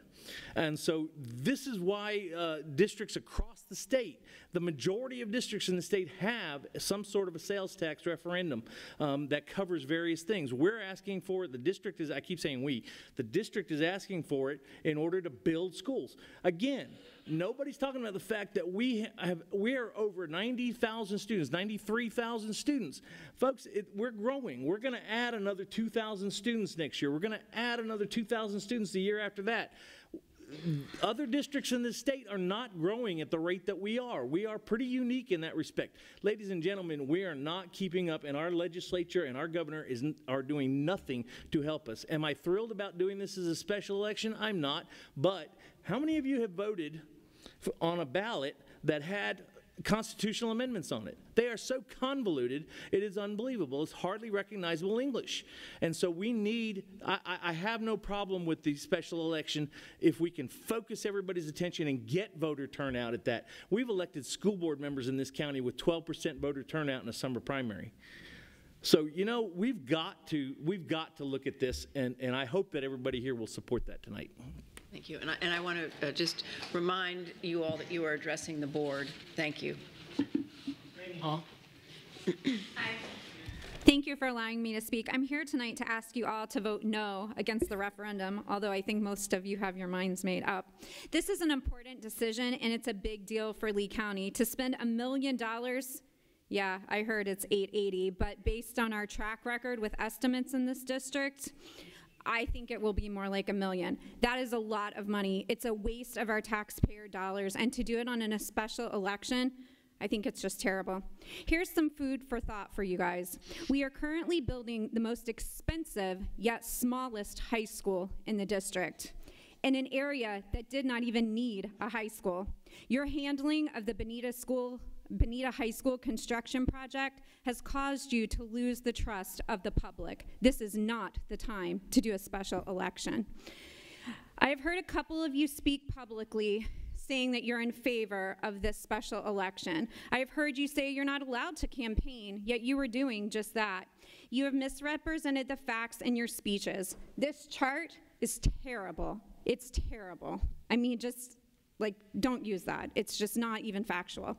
When you're speaking, you have a duty as board members to tell the truth and represent the facts correctly. To misrepresent information is a disservice to the entire board and the entire district. Making statements like, if we don't pass a tax, we'll just go farther into debt, those are scare tactics that we will not fall for as voters. Please stop wasting our money. More food for thought, allowing $1 million to be wasted on a special election is a big deal. Perhaps some of you are believing the misinformation being provided by a so-called mystery PAC that has presented to you. It's not really a mystery, is it? I guess district employees have reportedly been meeting to form a mystery PAC during business hours. This is unbelievable, you guys. Please stop wasting our money. There's no need for this, and our children deserve more. I would like to say, I don't look at you guys as politicians. I think you are an elected school board member with your primary role and focus to be to look out for our students. I am asking you to fulfill your duty. Be the watchdogs you were elected to be. You're not politicians. Our schools are understaffed and our teachers are underpaid. Our teachers work day in and day out to ensure our kids get the best education possible within the sometimes unrealistic parameters they are given. For crying out loud, if we have kids sitting in broken chairs, I hope all of you will be pulling her aside tonight, vowing to fix that immediately. I'm sure that's at the top of your agenda. Maybe the talc rep will get on that too tonight. That is terrible that kids are in broken chairs. We have teachers. I received an email, 3 emails today from my middle school son's math teacher, her working overtime to see where his learning issue was in the lesson. We have dedicated. Ms. Hall, your time is up, ma'am. David? No, not allowed.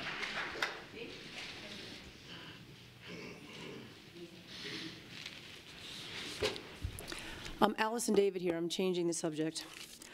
Okay, I'm here today because I don't know how many of you all know that when the kids take their FSAs, it's on computers these days. This is my daughter Yanni, who'll speak next. She's ESC in ESOL. Just got adopted to America. Didn't speak a lick of English until she was 8 years old. Some of you know her. But you know what? What they're making her do, and I opted out of taking the FSAs last year. You know why? Because they're making her do it on a computer. I've gone to ESC meetings, I've gone to IEP meetings, and they make her do it on a computer. She can't use a computer. She's not the best writer. I'm not going to embarrass her and tell you, but she reads and writes well below her 8th grade level, well below. Why the heck should she have to take her test on a computer, okay? She wants to take her FSA in writing, and I have a meeting with the ESC guy on Friday. But look at you, I'm looking at all you here, Miss Fisher, Dr. Atkins, all of you, you're all writing handwritten notes. You know, the university kids, they're sitting there on their laptops, but you know, Steve, Mary, you're all sitting there on your handwritten. Why can't she write her essay in writing? Okay, she'll do better. She gets 1s and 2s on her FSAs, never got a 3, but gosh darn it, she's practicing and she's doing well and she wants to get a 3. But how's she going to get a 3 when she has to use a computer? Do you know what you got to do? They have little highlighters on there when you do it. I just don't think it's fair. I've already had IEP meetings, the principal, the ESC people, they won't let her take it on a computer. And Okay, so I just see what the big deal is, okay? I understand that there's rules to follow, and the trend is going towards the computer, and that's fine, but she has special needs. She's had an IEP since kindergarten. Why should she have to? What they do is they read these essays, they read them, and then they have to say, write their opinion on it. She barely uses she can't use a keyboard very well because I don't let her, we don't have a computer at her house. She doesn't have a phone because I don't let her use her phone too much. She's an athlete, District 1 athlete. She's going to be a great athlete one day. And it's real important. She gets the 300 FSAs. So I understand Tallahassee wants them to put it on a computer, but there's exceptions and accommodations. I just want my kid to have a fair shot. Let her take it in writing. Let her do it. Why does she have to take FSA and typed? All right, she's going to talk now. Yeah. Okay, hold on just a second, Yanni. Let me set the timer. You got a full 3 minutes. Hold on just a second. Hi, my name is Yanni David. I go to Cypress Lake Middle School. I am a ESC and a ELL student. You guys are wondering why I am here today. Let me tell you why. As you know, 8th graders take FSA writing in spring. 8th graders like me have to type out their essay on a computer. But I am a different 8th grader who needs to write their essay out and not type on computer. Here are the reasons why. When I type and try to find the letters, I lose my train of thought because I am too busy finding the letters on the keyboard. I can't think what to type. I am not like other kids who are on their phone and computer typing on social media. I am an athlete and I don't type a lot. The only time that I use my phone is contacting my mom. It will take me too long to type and I won't be able to focus main ideas, author, quotes, topic sentences because I'm looking for the shift keyboard.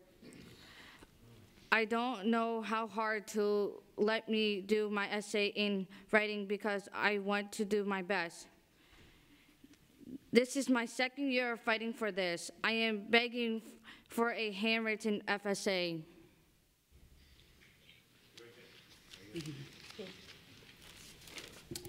Thank you. Thank you.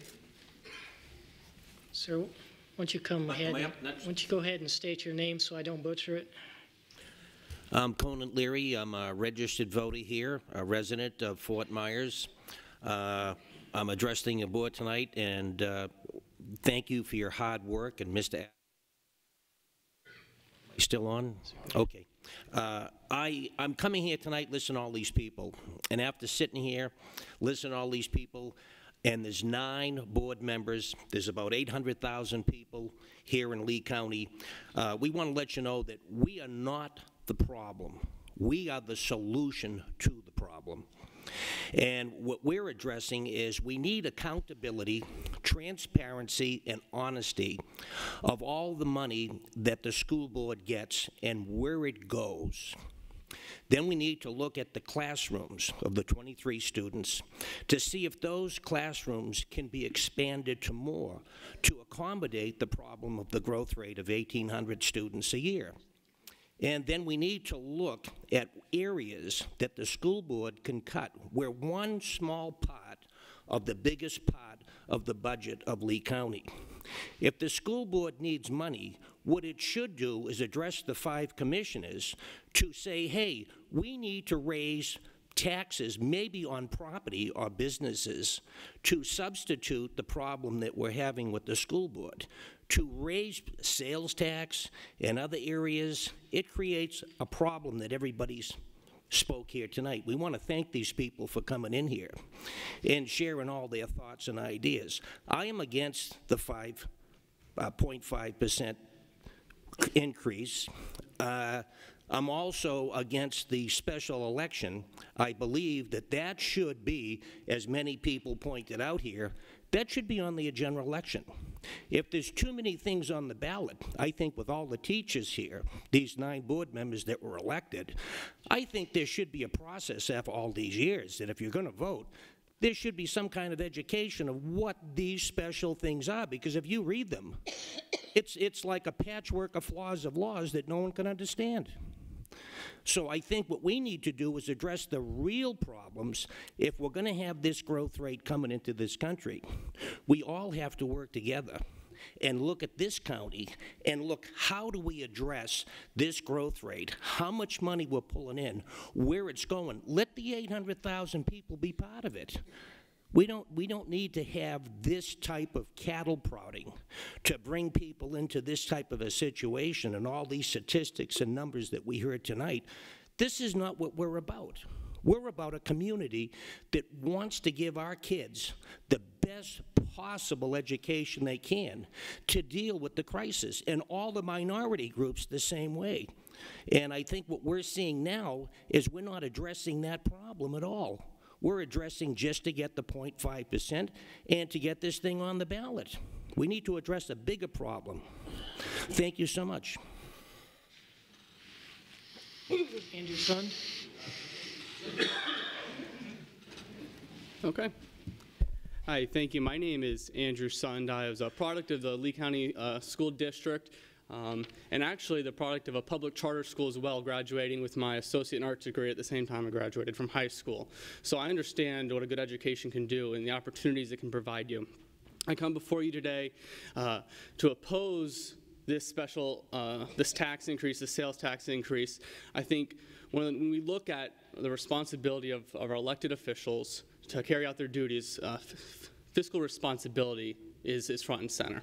And I think, as some of our other speakers have noted, when we look at this board specifically and how they've handled numerous issues, whether that be the new school, whether it be the day-to-day operations, I think that has been lacking. I'd also like to make note, members Morgan, members La Riviere, and Fisher, back in 2015 when this exact same issue was debated, made the statement that they didn't believe this issue should move forward unless there was unanimous support. And while I know there's no vote that has been held up to this point, I think through your working discussion the other day that there is someone who wants to wait, there is someone who wants an audit done, there is someone who wants to make sure we're taking all the steps before we go to the taxpayers. And if that was good enough for 2015, my question is, why is that level of fiscal responsibility not good for 2018? As we move forward, I think we also need to take a look at what the residents of Lee County have said about tax referendums. And the residents of Lee County since 2000 have voted down tax referendums 13 times. You guys put them on the ballot once a year, not specifically this board, but all the boards, elected boards here in the county, and we have voted them down consistently.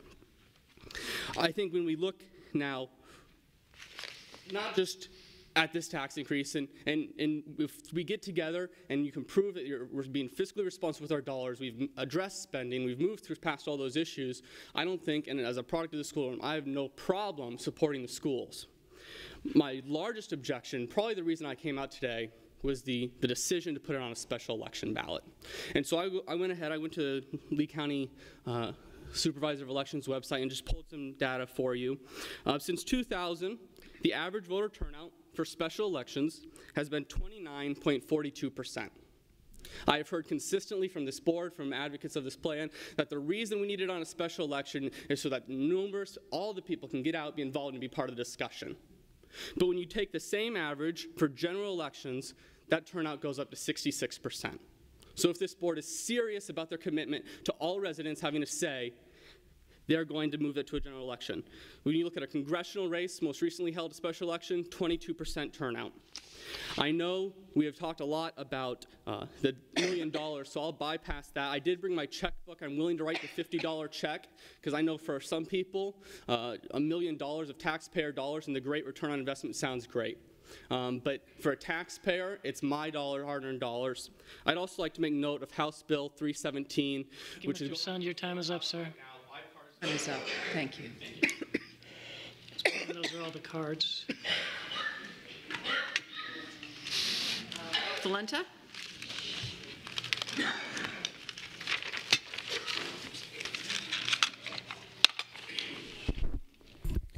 I'm against this proposed tax and the special election. What a disgrace. First, you hold your workshop last week at 8 a.m. when no one can attend after a holiday weekend. You don't allow public comment at it. Then you fast-track the vote for tonight to push through a special election for a tax that no one will know about. You don't want the public input or endorsement on this. You have your core voters to push this through with as little voter participation as possible. It's a fait accompli. Even your workshop only focused on the tax. You refuse to discuss ways to cut the budget and save money, even though it will be necessary to do so even with the tax. By your own admission, the tax is nowhere near enough to bridge the gap. The simple answer is, it's time to live within your budget. Stop spending like drunken sailors. Start with a zero-based budget and look at needs, not wants.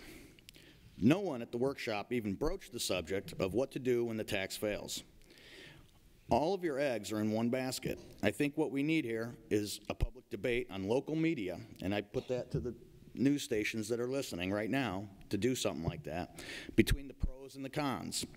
I agree with Chris Patrica regarding the policy of public comment limitation. I believe that should be permanently extended to all issues that the public comes out to seek redress of their government. In listening to Mr. Fox and others tell me all the great things this tax will be spent on, it amounts to 6 times the amount the tax will raise. That means we will need a 3% tax, not a half-cent tax. This is just more tax and spend liberalism, and some of you claim to be fiscal conservatives. Excuse me. So I took a tally of all the speakers, subtracting the 8 that had other comments. 7 for the tax, 17 against. There's your vote. And you guys stacked the deck. You had Telk, you had Spelk, you had the Family Fox. That's 4 of your 7 right there, okay, that work for the district. Thank you.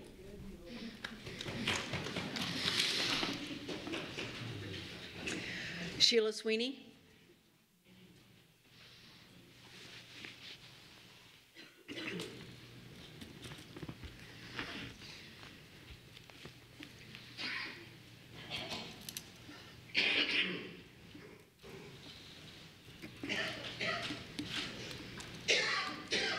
Hi, my name is Sheila Sweeney, and I live in Lee County.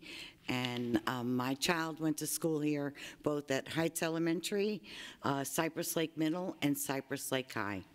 I myself also worked at Edison with Mr. Morgan, and I'm here with my attorney. First, I want to say $800,000, almost $1 million for a special election is absurd. I would like to see better stewardship of the budget. I would like to see more input from the public. I would like to see I'd like to see more dialogue between the public and the school board about exactly what this is going to entail. I think there's more transparency needs to be done.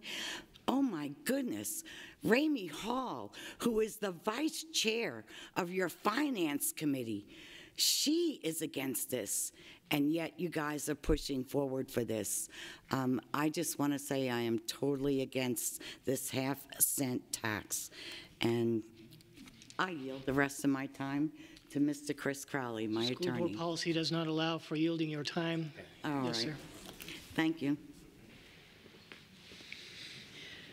Julie Martinez.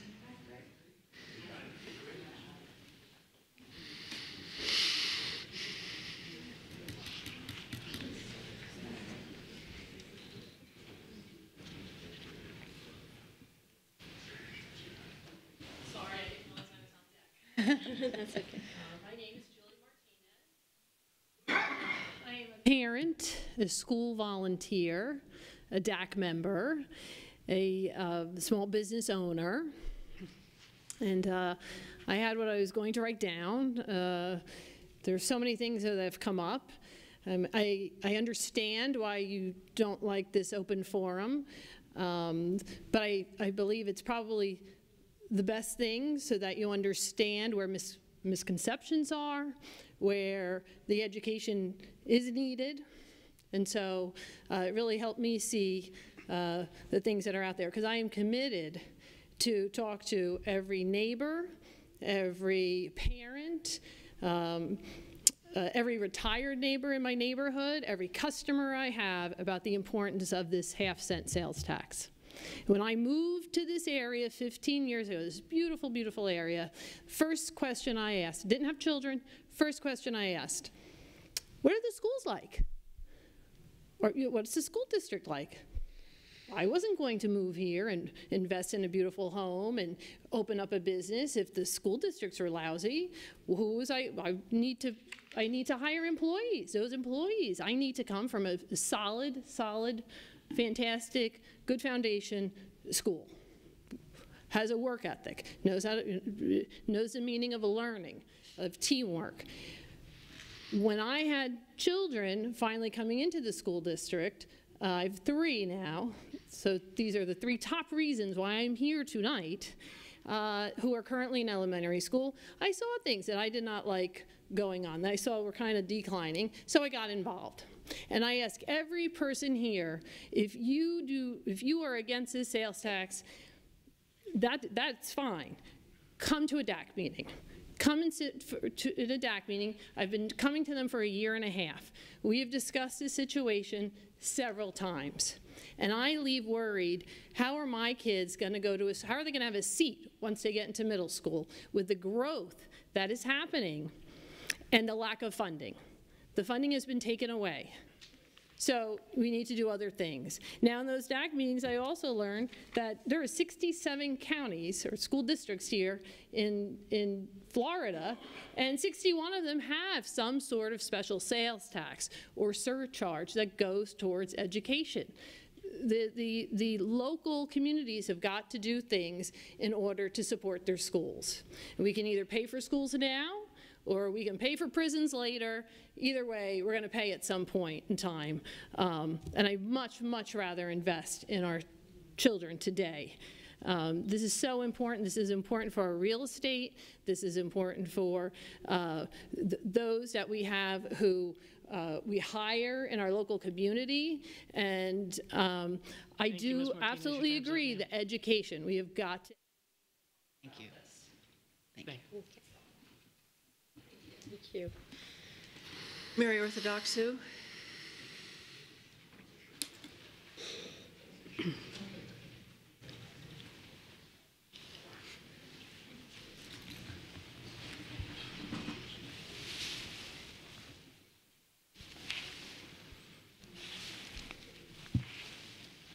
School Board, Dr. Atkins, thank you, Ms. Patrica, for putting that motion forward. This is something we've been asking for quite some time, and I think it should be adopted permanently. I am opposed to the half-cent sales tax, and you all know my reasons. You have not been fiscally responsible with the taxpayers' money. We have asked for a forensic audit across the board for 5 years now, and we have not gotten that. We have seen a school being built in Bonita that went way over budget. I sat through a 2-hour-long meeting here where we were promised that everything was brought back into line, to find out through the news media that we were still $15 million over budget after losing 400 seats. So no, you're not fiscally responsible with the taxpayers' money. $10,000 went out to Keith Blair from the Bill Gates Foundation to write standards that were never used, thankfully, but it was money that wasted, $10,000. I still have not seen our new standards that are supposedly being written. We had an investigation of a past superintendent. We spent over $10,000, and never any report given to the public. I can go on and on over the 5 years coming to these meetings and speaking out. A special election at almost $1 million, it's probably going to be $1 million plus. Ramey Hall was very correct on that, because I spoke to our county commissioners and I spoke to Mr. Doyle. You were supposed to be out there educating the public. Now, if we need the money, I will be the first one to get out there and help you. But your numbers, Mr. Teuber, just don't wash. That chart does not wash. The facts that I've been investigating contradict everything you're telling the public. Honesty and transparency will get you a long way. This school district has had a horrible track record of misleading and trying to hide corruption. Something I have stood up here, talked about over and over. Now I want to talk about the IT department, and thank you, Dr. Atkins, for getting back to me so promptly about that situation. However, I have turned everything over to the FBI Cyber Crimes Unit because I went back and looked at old tapes where a past board member stated how the IT department knows who is on social media and what groups. So that's two now, 2 board members making that statement. So we have a problem here. We either have a federal felony or we have perjury. Please hold your comments, Ms. Orthodox. In accordance with school board policy, please refrain from any personal attacks. You have 11 seconds remaining. You may begin. I'd like you to address to me, Mr. Martin, who did I just personally attack? I'm stating fact. That's not an attack. If you're going to continue down this road... Ma'am, your time is up. Thank you. The next speaker is Brian Taggart.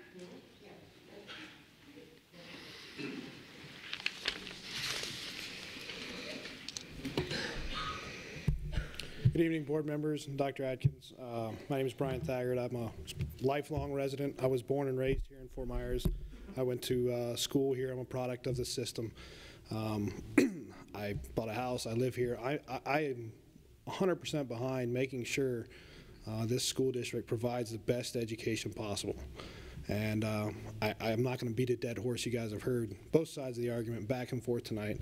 So I think I'm last, so I'll be short and sweet. A couple things, I just wanted to touch on. The transparency seems awfully opaque. I don't know a whole lot of the details on the issue, and I think that's the problem. Trying to find the details to dig into the nitty-gritty isn't easily available, and maybe it's difficult what we should know. Tell us everything. Show us everything. I know it's easier to be on the sideline and say, hey, show me everything. I get that. I understand. But it's disconcerting that it was, seems this topic's come up before regarding a special election, an increase in sales tax.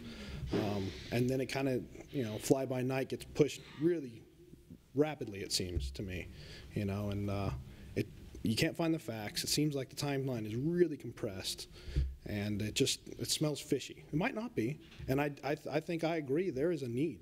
We need to find a way to address that need. The local economy is booming. It hasn't been like this in, I venture to say, a decade. Let's hit those impact fees. Let's approach the county commissioner and say, hey, these people want to be here. Make them pony up.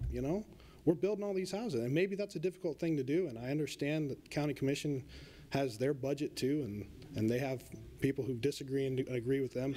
But if there's a need, I think all of us here tonight can agree, the future of our children and how they are going to be citizens of this area. I know a lot of people I graduated with moved away because they couldn't stand this area. I love this area. I want to stay here forever. So I think, I go back to my little token phrase, transparency seems opaque. I think that's the ticket, is if you can tell us why this is important for us to have a special election, regardless of the money. I don't agree with it personally, but put it on the ballot and we'll decide. But let us have the facts before we decide we're going to go ahead and spend that, whatever the case may be, $1 million, $500,000, $100,000. It's all irrelevant to me because your guys' budget is, I don't even know, it's huge, right? So $800,000 is, ching, it's a penny. But to me, $800,000 would change my life. So I understand, I've worked on, am I out of time now? You have 3 seconds, sir. Continue. Okay. Short and sweet was a lie. Thank you all very much for coming to speak this evening. We wanted to hear you, and I think we hear you loud and clear in a couple of areas. But before I comment about the sales tax, I do want to comment about Manatee.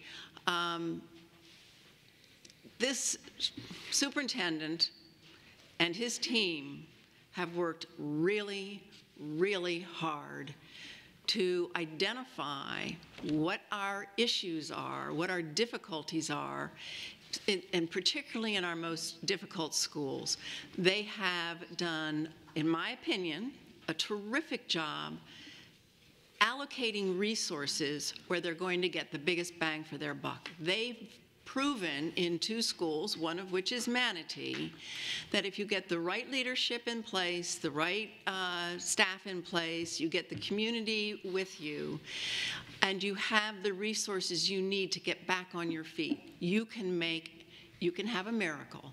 And so I wanted to just acknowledge that.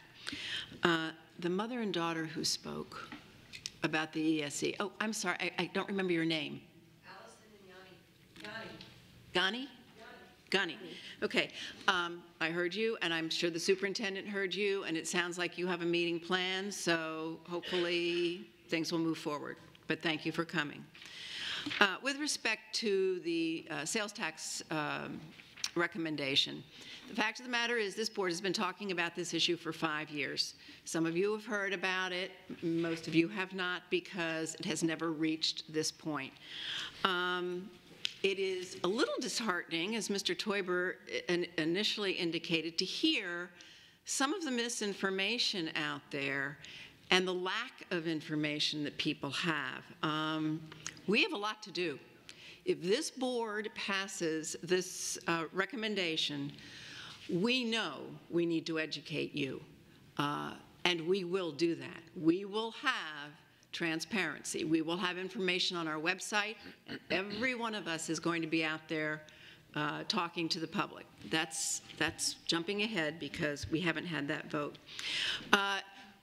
One of the things that we haven't had an opportunity to talk about, but we've heard some negatives, is all of the initiatives that have taken place in the last couple of years. We have tried new ways to generate capital revenue. We have cut costs, made programs more efficient and effective.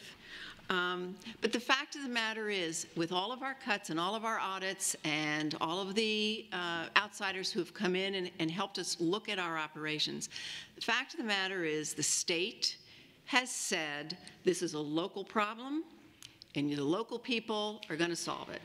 And we're the local people, we're the people on the ground, and we are going to talk about, when this recommendation is made,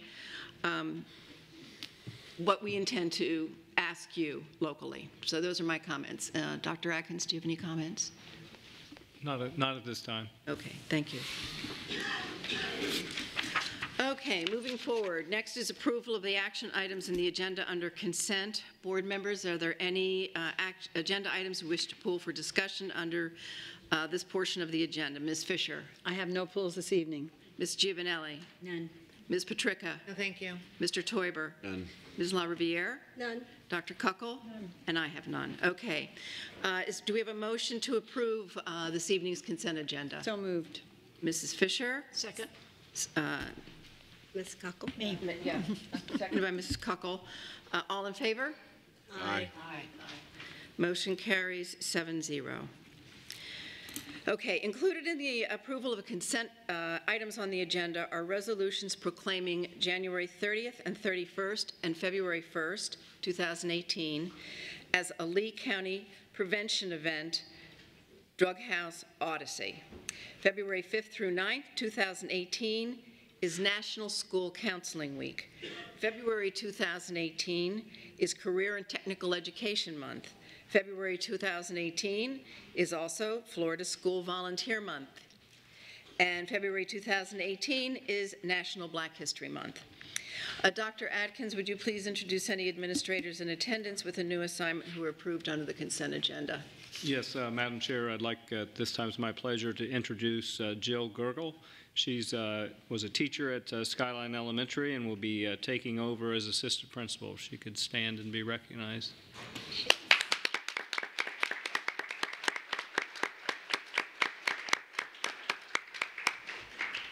So congratulations. Congratulations. Next on the agenda are superintendent's recommendations. Dr. Atkins, would you please read your first recommendation? Yes, first recommendation, I recommend board approval to piggyback the Lee County Sheriff's Office bid awarded to J.M. Todd, Inc. for an annual lease and purchase of copiers for the period of January 23, 2018 through January 22, 2019, and an estimated expenditure of $750,000 with an option to cancel if deemed in the best interest of the district. Approval authorizes the superintendent to execute all documents. Board members, you've heard the superintendent's recommendation. Is there a motion to approve? So moved. Moved by Mrs. Fisher. Second. Second by Ms. LaRiviere. Any discussion? Seeing none, all in favor? Aye. Aye. Thank you. Motion carries. I'm sorry? Go ahead. Okay, motion carries 7-0. Next. Next recommendation, I recommend board approval to piggyback Prince William County Public Schools contract titled Online Marketplace for the Purchase of Products awarded to Amazon Services, LLC for the period of January 23, 2018 through January 18, 2019 at an estimated expenditure of $750,000 with an option to cancel if deemed to be in the best interest of the district. Approval authorizes the superintendent to execute all related documents. Board members, you've heard the superintendent's recommendation. Is there a motion to approve? So moved. Moved by Mr. Teuber. Second. Second by Ms. Patrica. Any discussion? I love Amazon. Seeing none, all in favor? Aye. Aye. Motion carries 7-0. Next recommendation, I recommend board approval of Phase 1 project planning pre-construction budget for MMM East Zone High School in the amount of $2,575,000, an amendment to the architectural contract FDP 358 High School Prototype Primary and Reuse. Board members, you have heard the superintendent's recommendation to approve Phase 1 project planning pre-construction budget MMM East Zone High School, an amendment to architectural contract FDP 358 High School Prototype Primary and Reuse. Is there a motion to approve? So moved. Moved by Mr. Teuber. Second. Seconded by Ms. LaRiviere. Discussion. Mr. Teuber. This is a pre-phase construction. This is a new way that we're doing new construction in the sense that when we had our Bonita, and I'll address the issues as far as incorrect information that was spoken in the public comment, but one of the things that were brought up is the overruns of the Bonita High School, and it wasn't an overrun. It was a misquote by someone who is no longer with us. They used an old process that we did back in the boom. They actually took the quotes from Island Coast and didn't do their due diligence and take the costs into account, and so they gave us a wrong estimate. The budget that came into place and the project cost of $65 million was the actual cost and the correct cost, and is actually in line with the 4 other high schools that are being built across the state. Because of value engineering and what they're doing, the cost is actually going to be brought in under budget at about $62 million. And in the process, we found that there was a flawed process. We spent an enormous amount of time and effort to revamp the entire process. We brought in outside firms to actually critique our process, and we used community members to build a much more robust process that you see here that actually allows us to do value engineering at the beginning. So those are some of the cost cutting that we're doing on the capital side. Additionally, what we're doing is on the design phase, we're using the exact same design 5 times. When we contracted, we have the right to use it 5 times rather than pay for the design cost again and again for every school. So those are the things that we are doing to make our capital budget go further and taking the value engineering, the advantages that we saw that we're seeing in Bonita to apply to MMM and to continue to do value engineering to bring that cost down even more. So I'm going to be supporting this motion, but I just wanted to get more information out there that everything that we're doing now to build these schools, we're trying to do it with a sharper pencil to do things that we actually need versus what we want. And Mr. Valenta's comments as far as all the added things to make things that are nice and not adding to education are being very well scrutinized. So thank you. Thank you, Ms. Patrica. Oh, I'm sorry. I just wanted to compliment staff on coming up with this. Dr. Atkins, you mentioned during our workshop today that you're proud of the steps staff has taken to create this new process with the input of people in the community. I think sometimes it's hard, when you devote your life to a cause, and the people who work for this district have devoted their lives to public education and to our students, and the people who are in that department, they took a hit. and they had to look at the way they were doing their work, and they had to be open to the input of other professionals in the area.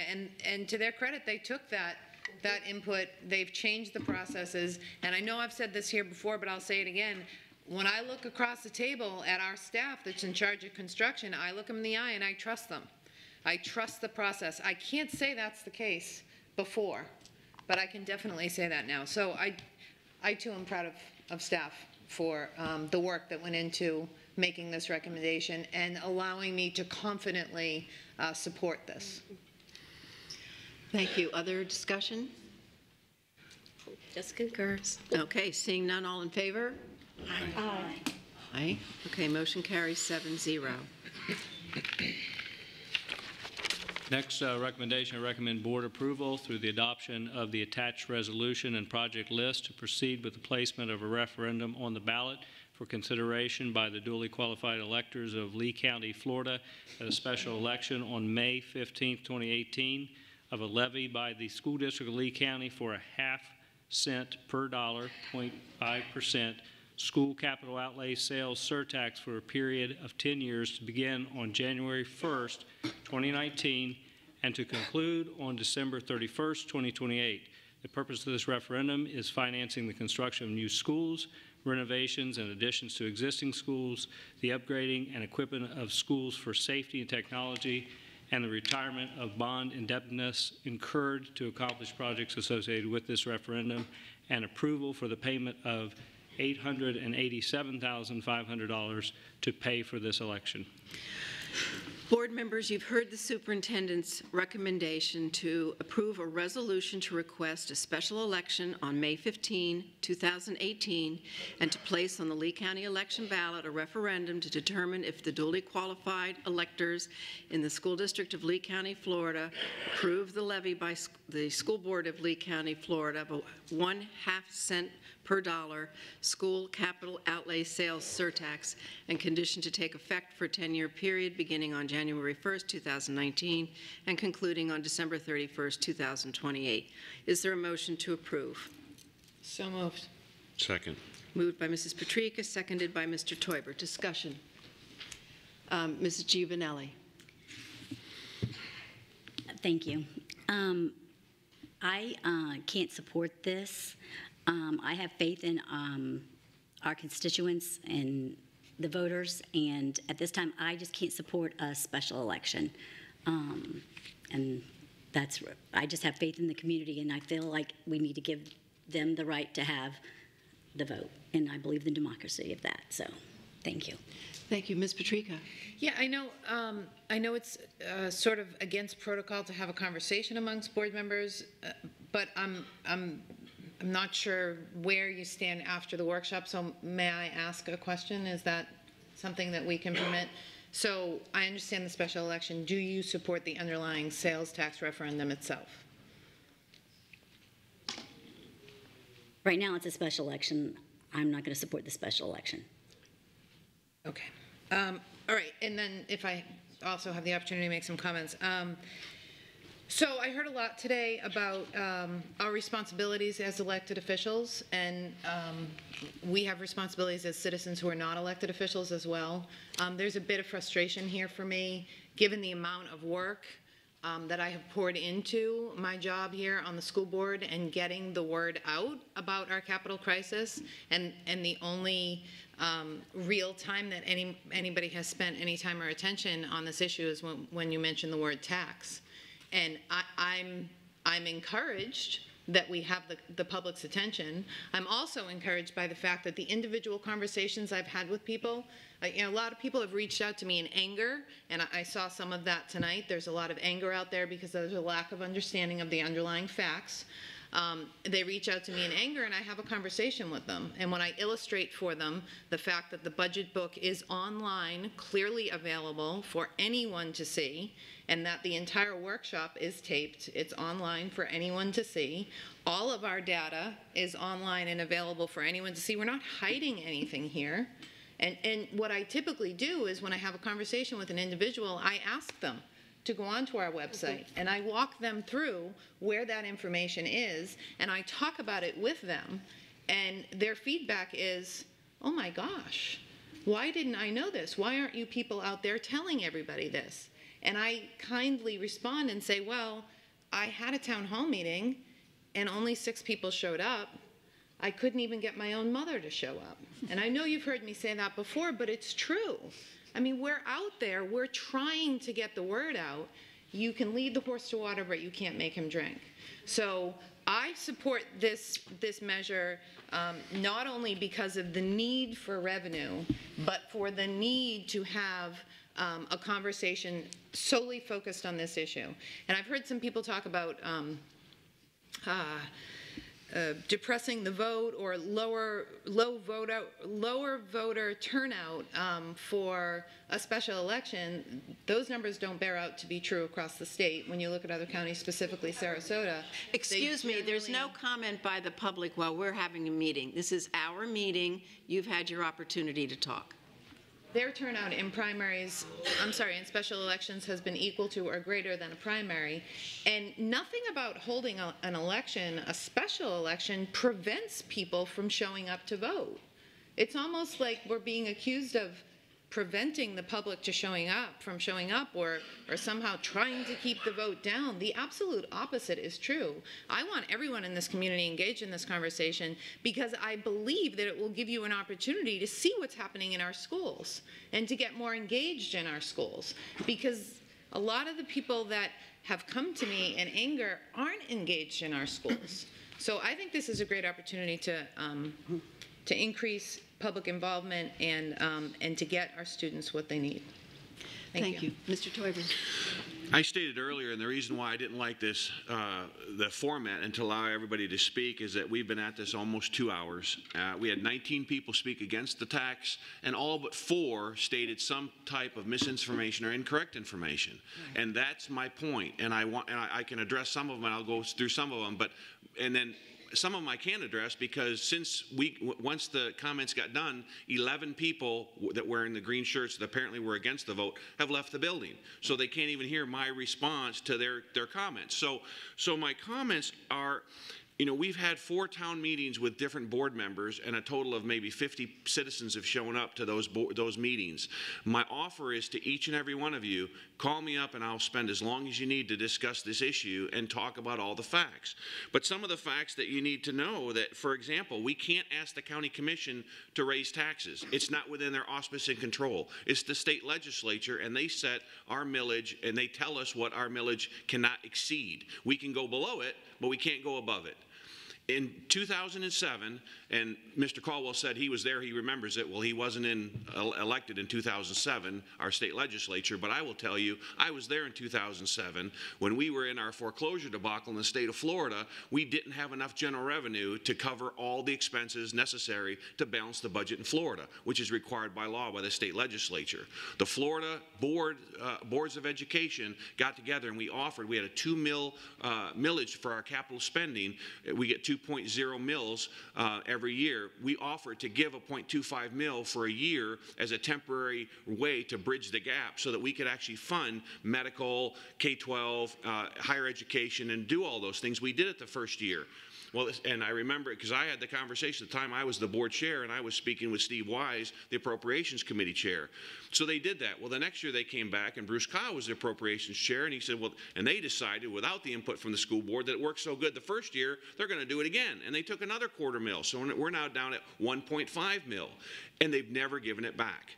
So we have been without a $0.5 mil of our millage since 2008. 61 of 67 counties have addressed it through other means. So there's not an impetus that we cannot get enough groundswell to be able to put it back in the state legislature. Yet, despite that, since 2008, it has been one of our main primary platforms to our legislative delegation for them to go forward and fight for us and give us that $0.5 mil back. And they have failed to do that every single year. In fact, 2 years ago, they flat out told us, don't even bring it up, because if you do, we're going to punish you. So we couldn't even bring it up to our own local delegation, and they flat out told us that the ones that wanted to help us, because we have a good delegation, and they brought a lot of things back to Lee County and they've been supportive of us with our legislation. But when it has to do with fiscal and tax increases, they report to a higher order, and they have to take care of what they have to do for their responsibilities as well. And they flat out told us there is not enough districts that have enough groundswell. It's not something they're going to take up in Tallahassee. So we've had to look at other means to do that. Well, people talk about impact fees. Even if we were to restore impact fees in unincorporated Lee County, which is within our control of our county commission, it will only result to about $18 or $20 million a year, a fraction of what we need to do. Now, granted, that would help, but is that the hill we want to die on and go against the county commission when they've worked very hard with us to find alternative means to be able to fund and work with cooperative projects? People talk about different things as far as, well, I can go on and on, but the bottom line is, people talk about the $880,000 and we're going to exceed it. The $880,000 was the highest estimate that our supervisor election gave us, and he said he shot high so it wouldn't be over that number, and it was probably going to be less. And that number, and Ms. Patrica did the homework when she came to our workshop, is probably 3 times as much as what Manatee pays for their election. So we need to actually go to our county commission, our supervisor elections, and have that number be less. But even arguendo if it's $880,000. Today in our consent agenda, we approved expenditures of $1.897 million. We approved $4.07 million in our superintendent's recommendations. The point I'm trying to make is that we have been entrusted by the taxpayers of Lee County to make very sound decisions, or to make the right decisions with a whole lot of money. And we take that very, very seriously. We have very much concerns when you talk about the November election, when you have 7 constitutional amendments that will take literally 6 pages of language to explain, that people will get fatigued and not understand what's going on. When you have to learn about issues of the governor, whether to restore rights to felonies, all these different issues, the attention and the amount of information you need to know on an issue that, believe it or not, our sales tax is a complex issue. Jonathan brought up a lot of questions as far as the things they need to know. We have a lot of information to give to you in a very short time to do it, because again, the reason why we're doing it now after we've been kicking around for 5 years is we have to fund 5 more schools in 5 years. And it wasn't a threat to say that if we don't have the money through a sales tax, the only other method that we have at our disposal is to use COPS, which is borrowing money, which is to put this district further and further in debt. If we put the district further in debt, we pay more tax debt service, and that comes out of our operating side. That comes directly out of the operations, the money that goes into classrooms. We do not and cannot afford to take more money out of the operational side of our budget to service debt. If we do it through a sales tax, we're paying cash, and that money stays in the classroom. Because that issue is so important, 0.1% of the money that we're looking to retrieve is a reasonable expectation to spend to get something that we can't afford. We've never asked for a sales tax in the 17 years I've been involved in the Lee County school system. We've never come to ask for a sales tax. We want the people, and we want all the people, and we're going to go out there between now and whatever date it is, make ourselves available, get the information out, and encourage everybody to vote. But I would rather have 25% of people that are fully educated than 40% of people that are just checking no because they're just tired and they just don't want to get into the facts and understand what it's about. It's huge. It's a lot of money that we're asking people to make a decision, and if you choose that it's not the right decision, I respect that after you hear all the information and you know all the data. So I'm going to support a special election because I truly believe that we will not get a fair shake if it's on the general election, and if it's on the primary election, we believe because of the closed elections, because of the way our system is structured, we will not get the independent voters, and so it's either the general election or a special election, and I would support a special election. Thank you. Thank you. Mrs. Fisher. Thank you, and thanks to everyone who came and talked tonight. You know, there are a few simple facts. There's a lot of misinformation out there, and the onus is on us to provide in simple format the facts. And the facts are that First of all, education is key. And education is the economic driver in this community. We need for our schools to be providing an education that prepares people for the future so that they will have the future jobs. This morning I had an opportunity to be at Gulf Elementary School when Congressman Rooney's office had brought to them the Google people, and they came to do a special presentation on computer science and talked about the future. You know, what are our jobs going to be in the future? Well, at that elementary school, and I really, really hope that people who are misinformed and not informed will take an opportunity to visit our schools, because there were a group of fifth graders there who have a STEM class, science, technology, engineering, and math, who are learning coding, and who were able to interact with those Google representatives so adequately that it made me very proud. So what's happening in our schools every day, we need to be telling the story better. And the people who say they're interested in what's happening in more than just a half-penny sales tax need to visit our schools and get themselves informed about the work that's being done there every day by our students, our staff, and supported by the parents of the children we serve. So if we have a half-penny sales tax, there is not a tax on food and medicine and items under $5,000. Everybody pays a little, including our tourists who pay upwards of 25 to 30% of the total amount that we'll realize.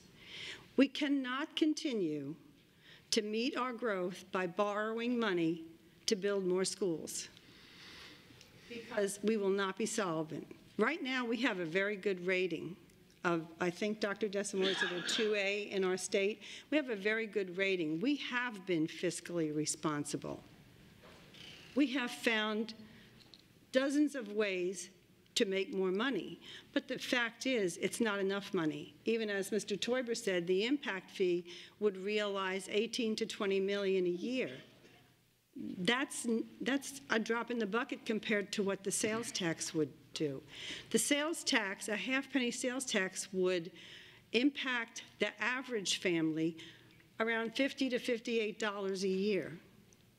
We are one of 6 districts in the state of Florida, and there are 67 school districts who do not have some sort of a special sales tax to help. That is because the state legislature has consistently, over the last decade, taken away our funding. So, and our growth has not stopped. We are, Cape Coral, Fort Myers, it's the fastest growing area not only in the state, but one of the top growing areas in the nation. People I have spoken to who work in real estate and business, and I've been advocating for this for over 4 years. And I have spoken to many organizations, and people, when they get the facts, they say, it's really a no-brainer. It doesn't fall on the backs of the property-owning taxpayer. It's the one thing that we would have under our own local control. So I think we really need to step it up and put the facts out there and try to reach every single one with the facts. And I'm going to implore our media people to help us with that, because I think that when the facts are there, people will understand and they will support education in this community. Thank you. Thank you. Other comments, board members? Mrs. LaRiviere? Jane? Oh, go ahead, Ms. Kuckle. Dr. Kuckle, if you're ready. Well, I'm not going to repeat what my fellow board members have said, but do want to add a couple things. First of all, I think the best visual we have is the one that was claimed to be inaccurate, but it is totally accurate. There are 2 charts on 2 sides. The white line shows our growth, and the green bars show our funding. So as you can see, the funding has gone down our growth, we're growing by 1,800 students a year. That's a high school a year. A high school now costs statewide around $65 million, or 2 elementaries or 1.5 middle schools. So you can see very easily that the money is not there to keep up with growth. We have an obligation to house and educate every student that enrolls in our district. And we have an obligation to give them an equitable education with every other student. So putting some students in portables and in classrooms that really shouldn't be used as classrooms is not an equitable way to educate our students. Somebody said tonight, what we want you to do is what's best for students, and I think that is in the mind of every single board member here. It's embarrassing when we go to some of our schools and our students are not housed. They don't have the equipment equitable to some other classrooms. So I am in full support of this. We'll be out and about with the rest of my board members to make sure that you have all of the information that you need to make an informed decision. Just a couple of thoughts based on comments, and I appreciate, and I truly do appreciate the comments. Does not mean that I may agree with you on everything. There will be some parts that I do. There will be some parts that I disagree with. Some of your comments caused me to want to have conversations.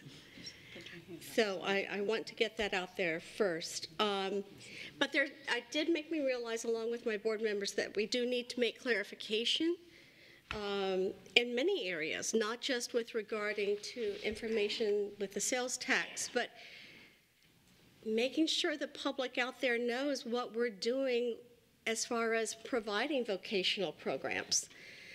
We have vocational programs in every single school. Students can get their certifications in welding, certifications for construction and carpentry, certifications for auto mechanics in our high schools.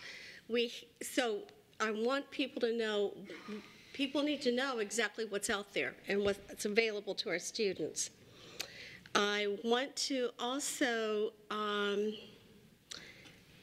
Dr. Drycorn, you brought up some pieces that had nothing to do with the sales tax, but I'd like to have conversations with you sometime regarding what your thoughts are, where your mind was headed when you talked about third-party accounting, and maybe you did give some food for thought for adding an extra 5 years to the chart. I would be interested to see that whole picture, although it does give a pretty clear significance of what's going on, but we do need, looking at that history would also be beneficial for all of us. It's not public. I am sorry, I'm not doing public. So I'm talking to each of you and telling you things that they made me think, so please apologize. I apologize.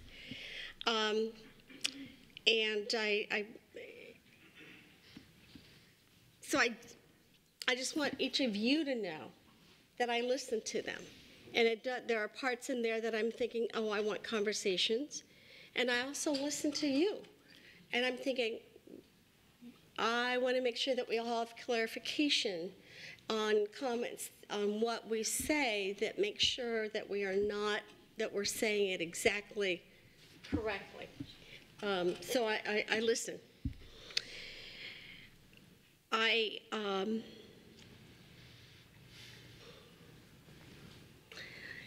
This is hard because I truly, truly believe that this needs to go forward.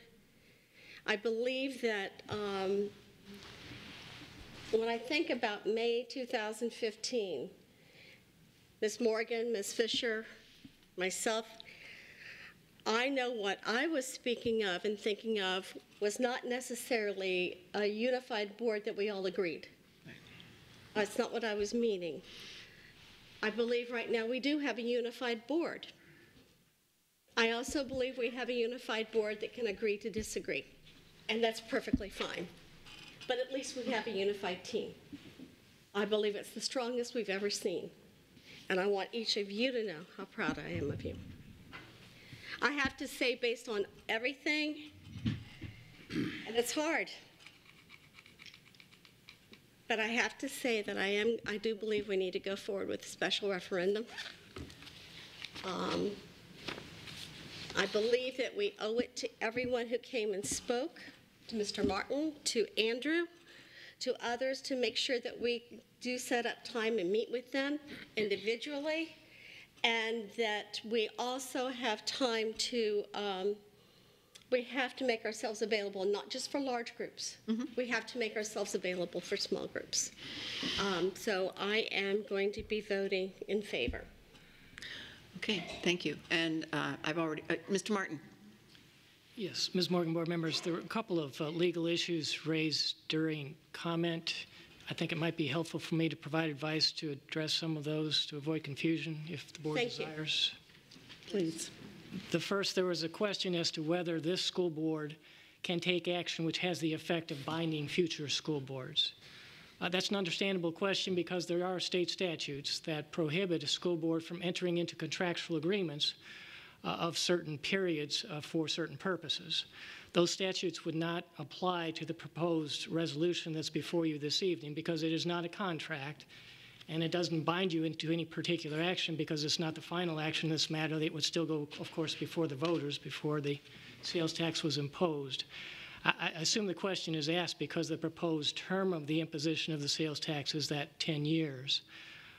So in addition, I just wanted to point out that by statute and also by the terms of the resolutions that's being presented to you for consideration, this school board or any future school board would have authority to repeal the tax at any time without a referendum. Full information, the effectiveness of that repeal would be the December 31 date of the year that you take action. The statute says the sales tax can only be effective on the 1st of January and it can only be repealed on the 31st of December. The second question that was raised, there was a suggestion that the project list that is part of the resolution indicating the purposes for which the proceeds would be spent should include salary for instructional personnel.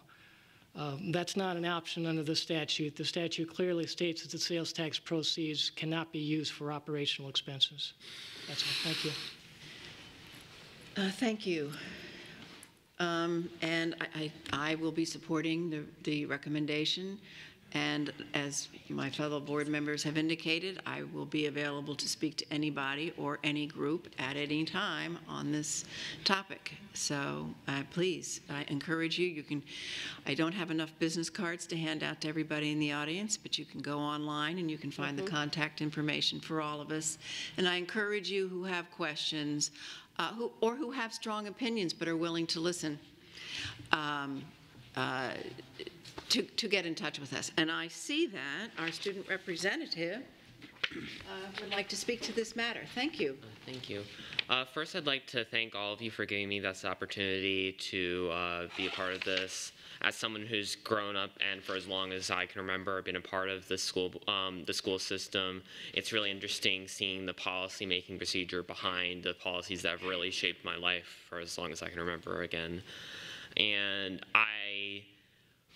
while I haven't done the extensive research that you guys have obviously done on this topic, I can say that when you give schools and teachers the resources that they need to really teach and do what they're supposed to do, then that really makes an impact on students' lives. It certainly made an impact on my lives.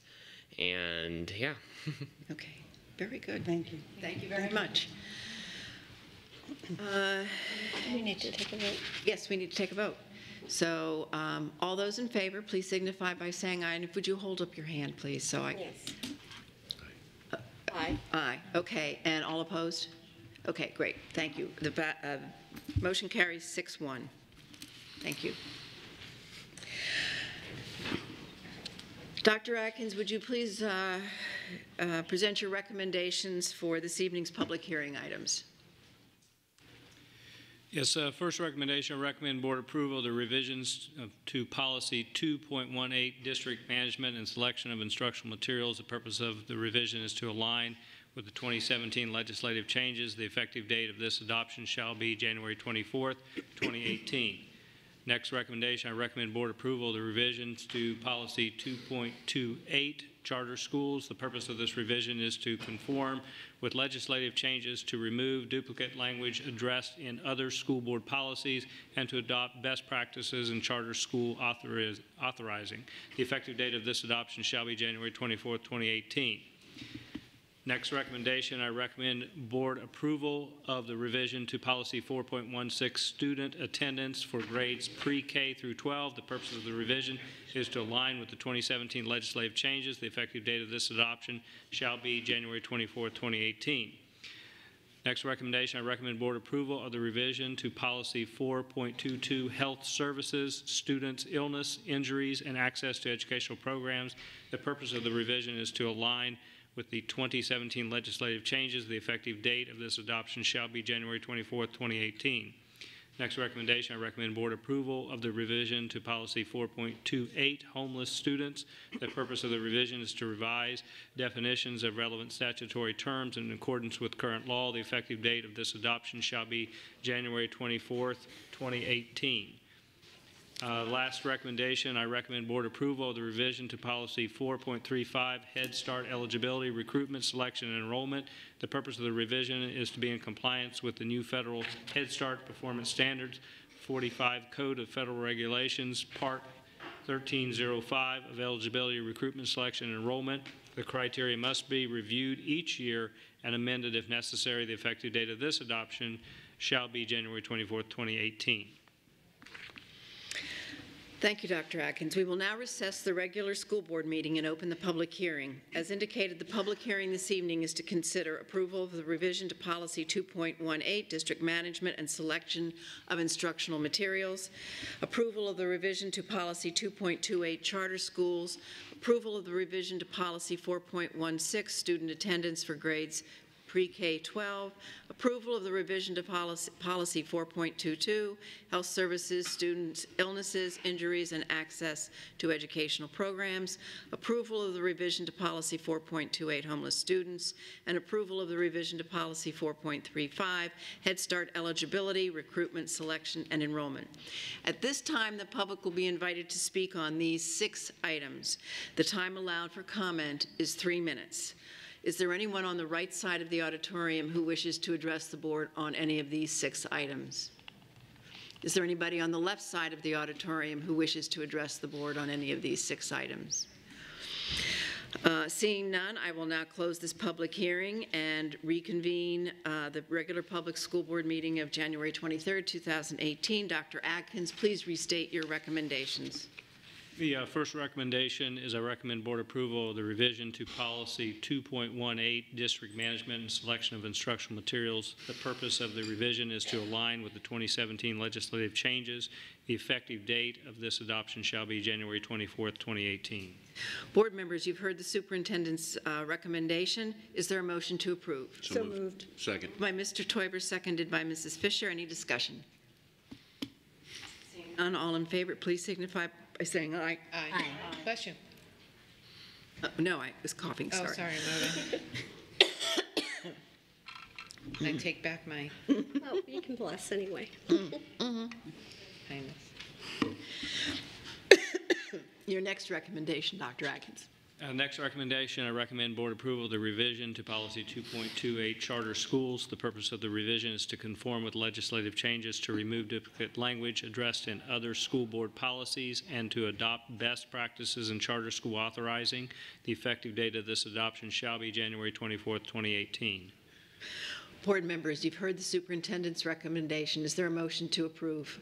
So moved. Second. Moved by Mrs. Patrica, seconded by Mrs. Giovanelli. Any discussion? Seeing none, all those in favor, please signify by saying aye. Aye. Motion carries 7-0. Next recommendation, I recommend board approval of the revision to policy 4.16, student attendance for grades pre-K through 12. The purpose of the revision is to align with the 2017 legislative changes. The effective date of this adoption shall be January 24th, 2018. Board members, you've heard the superintendent's recommendation. Is there a motion to approve? So moved. Moved by Mrs. Fisher. Second. Seconded by Ms. LaRiviere. Any discussion? Seeing none, all those in favor, please signify by saying aye. Aye. Aye. Motion carries 7-0. Recommend board approval of the revision to policy 4.22, health services, students, illnesses, injuries, and access to educational programs. The purpose of the revision is to align with the 2017 legislative changes. The effective date of this adoption shall be January 24th, 2018.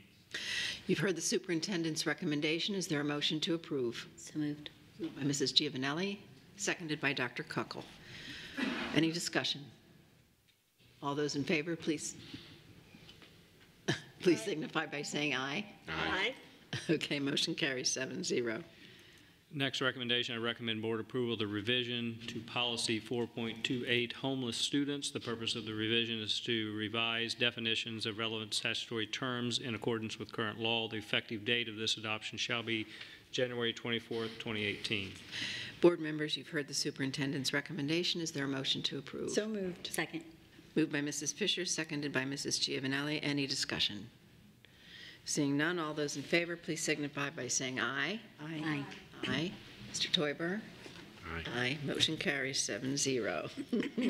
Last recommendation, I recommend board approval of the revision to policy 4.35, Head Start eligibility, recruitment, selection, and enrollment. The purpose of the revision is to be in compliance with the new federal Head Start Performance Standards 45 Code of the Federal Regulations, Part 1305 of eligibility, recruitment, selection, and enrollment. The criteria must be reviewed each year and amended if necessary. The effective date of this adoption shall be January 24th, 2018. Board members, you've heard the superintendent's recommendation. Is there a motion to approve? So moved. Second. Mr. Toiber, seconded by Ms. LaRiviere. Any discussion? Seeing none, all those in favor, please signify by saying aye. Aye. Motion carries 7-0. Okay, now it's time for board member comments and reports. We'll start with Ms. Fisher. Okay, I'm going to be very brief, considering the time. I just want to thank the Sanibel School, the Sanibel Police Department, the Lee County Sheriff's Office, and the Sanibel Captiva Fish Organization for providing a prevention education forum last week and allowing me to participate. We talked about bullying and substance abuse prevention in response to some of the issues they've been having on the island and wanting to keep kids informed and safe. So it was a great opportunity for the community to come together and do what's right for kids. And then again, I do want to thank Congressman Rooney's office for choosing Lee County for the Google presentation, and to the Google company for all of the free programs and support that they do offer to us, because all of our kids do have Google Chromebooks. And I just wanted to be grateful for that, and to thank our staff for all the hard work that they do every day, to thank our students for coming to school, and the parents for sending them. Thank you. Mrs. Giovanelli. I just want to say thank you to all the staff and everything. I know this has been a lot of work and progress, and I understand that, so I wanted to thank them for that. I attended the Vendors Fair and Science Fair this weekend, and that was enlightening. Those kids are like Amazing. Beyond years on some of them. We had a kindergartner that did a science fair project, or actually that was an inventor, but he did a inventor project. That was really cute. I wanted to also thank the Manatee School, Principal Lamar. I think that I have been out to that school, and the leadership there is impeccable, and his staff, and so I'm glad that Dr. Atkins went to bat for that school, because his leadership is definitely changing their lives. So I want to thank them for that. And that's it. Okay, thank you. Mrs. Patrica. Thank you. Mr. Toiber? Two things, just one. Following up with Ms. Giovanelli, this is the second miracle that we've had happen. I thank Ms. Morgan and Dr. Atkins for going up to state Board of Florida. We did that, Dr. Atkins and I did that before with James Stevens, and shows twice that if we put the right people and the right resources, great things can happen, and we can make a difference throughout our schools. So I congratulate both everything that's been done with James Stevens and now Manatee. It's starting to show that we actually do have the right people to make things happen and turn things around. Second, I was there for, if you saw the commitment diagram up on the displays for our graphic arts. That was Adrian Borregas from Dunbar. This is actually the second winner from the Dunbar School for the graphics awards for every year. There's actually a character award, and then at the end of the year, and when you win, your whole class wins, and you get donuts for your class, so it's kind of cool. So we gave the presentation, and they all get to win, and that class has actually had donuts twice, so we're starting to fatten up the Dunbar advanced graphics team. But and then they pick an overall winner because they do it for all 12 months, and now they're in there for twice for the running to get a bigger prize. So we have a lot of great things, as Ms. Fisher said. Our schools are doing a lot of great things. If you haven't been to one of our schools lately, you need to go because you can see why we do what we do. So that's all I have. Thank you. Mrs. LaRiviere. Just reminded this today and yesterday how many of our schools need mentors and the need that we have. So if you are not currently volunteering at a school, I encourage you to contact a school that's close to you, get involved and touch a child's life. And if you are able to mentor some of our students in high school, please contact the foundation because they are seeking mentors. It's powerful. Thank That's you. all. Thank you, Dr. Kuckel. No. Mr. Whitehouse, would you like to add anything else at this point? Just thank you so much for the opportunity. I've really learned a lot from this experience, and again, just thank you very much. That's all I really have to add. Oh, that's great. Thank you. Can I address Mr. Whitehouse? Yes. So that last part of the meeting where we repeated the same thing over and over and over again, and then we quickly voted on it, I want you to know we've had 2 other public hearings on those same items. So I don't want you to get the feeling that we come in here and we just willy-nilly decide things. I did not get that We have impression. had several meetings and several discussions on almost everything we voted on. I definitely did not get that impression. Okay. Very good. Thank you, Mrs. Patrica. My comments are very brief. I want to say to the staff that have worked on this for a long time and very, very hard. I am very grateful for the work you put in. I know we have a lot of work ahead of us. We're all part of the same team, and I know this group up here is looking forward to getting out there and representing your effort in public. So thank you. And to the members of the public, I'm really looking forward to the conversation too. I think we have a lot to talk about. There's a lot I want to share, but I also want to hear and respond. So I encourage all of you who are listening, public, whomever, to please contact us or arrange for us to come to your community, arrange for us to come to your club. We are happy to come out and talk to everyone and be as transparent as we can possibly be.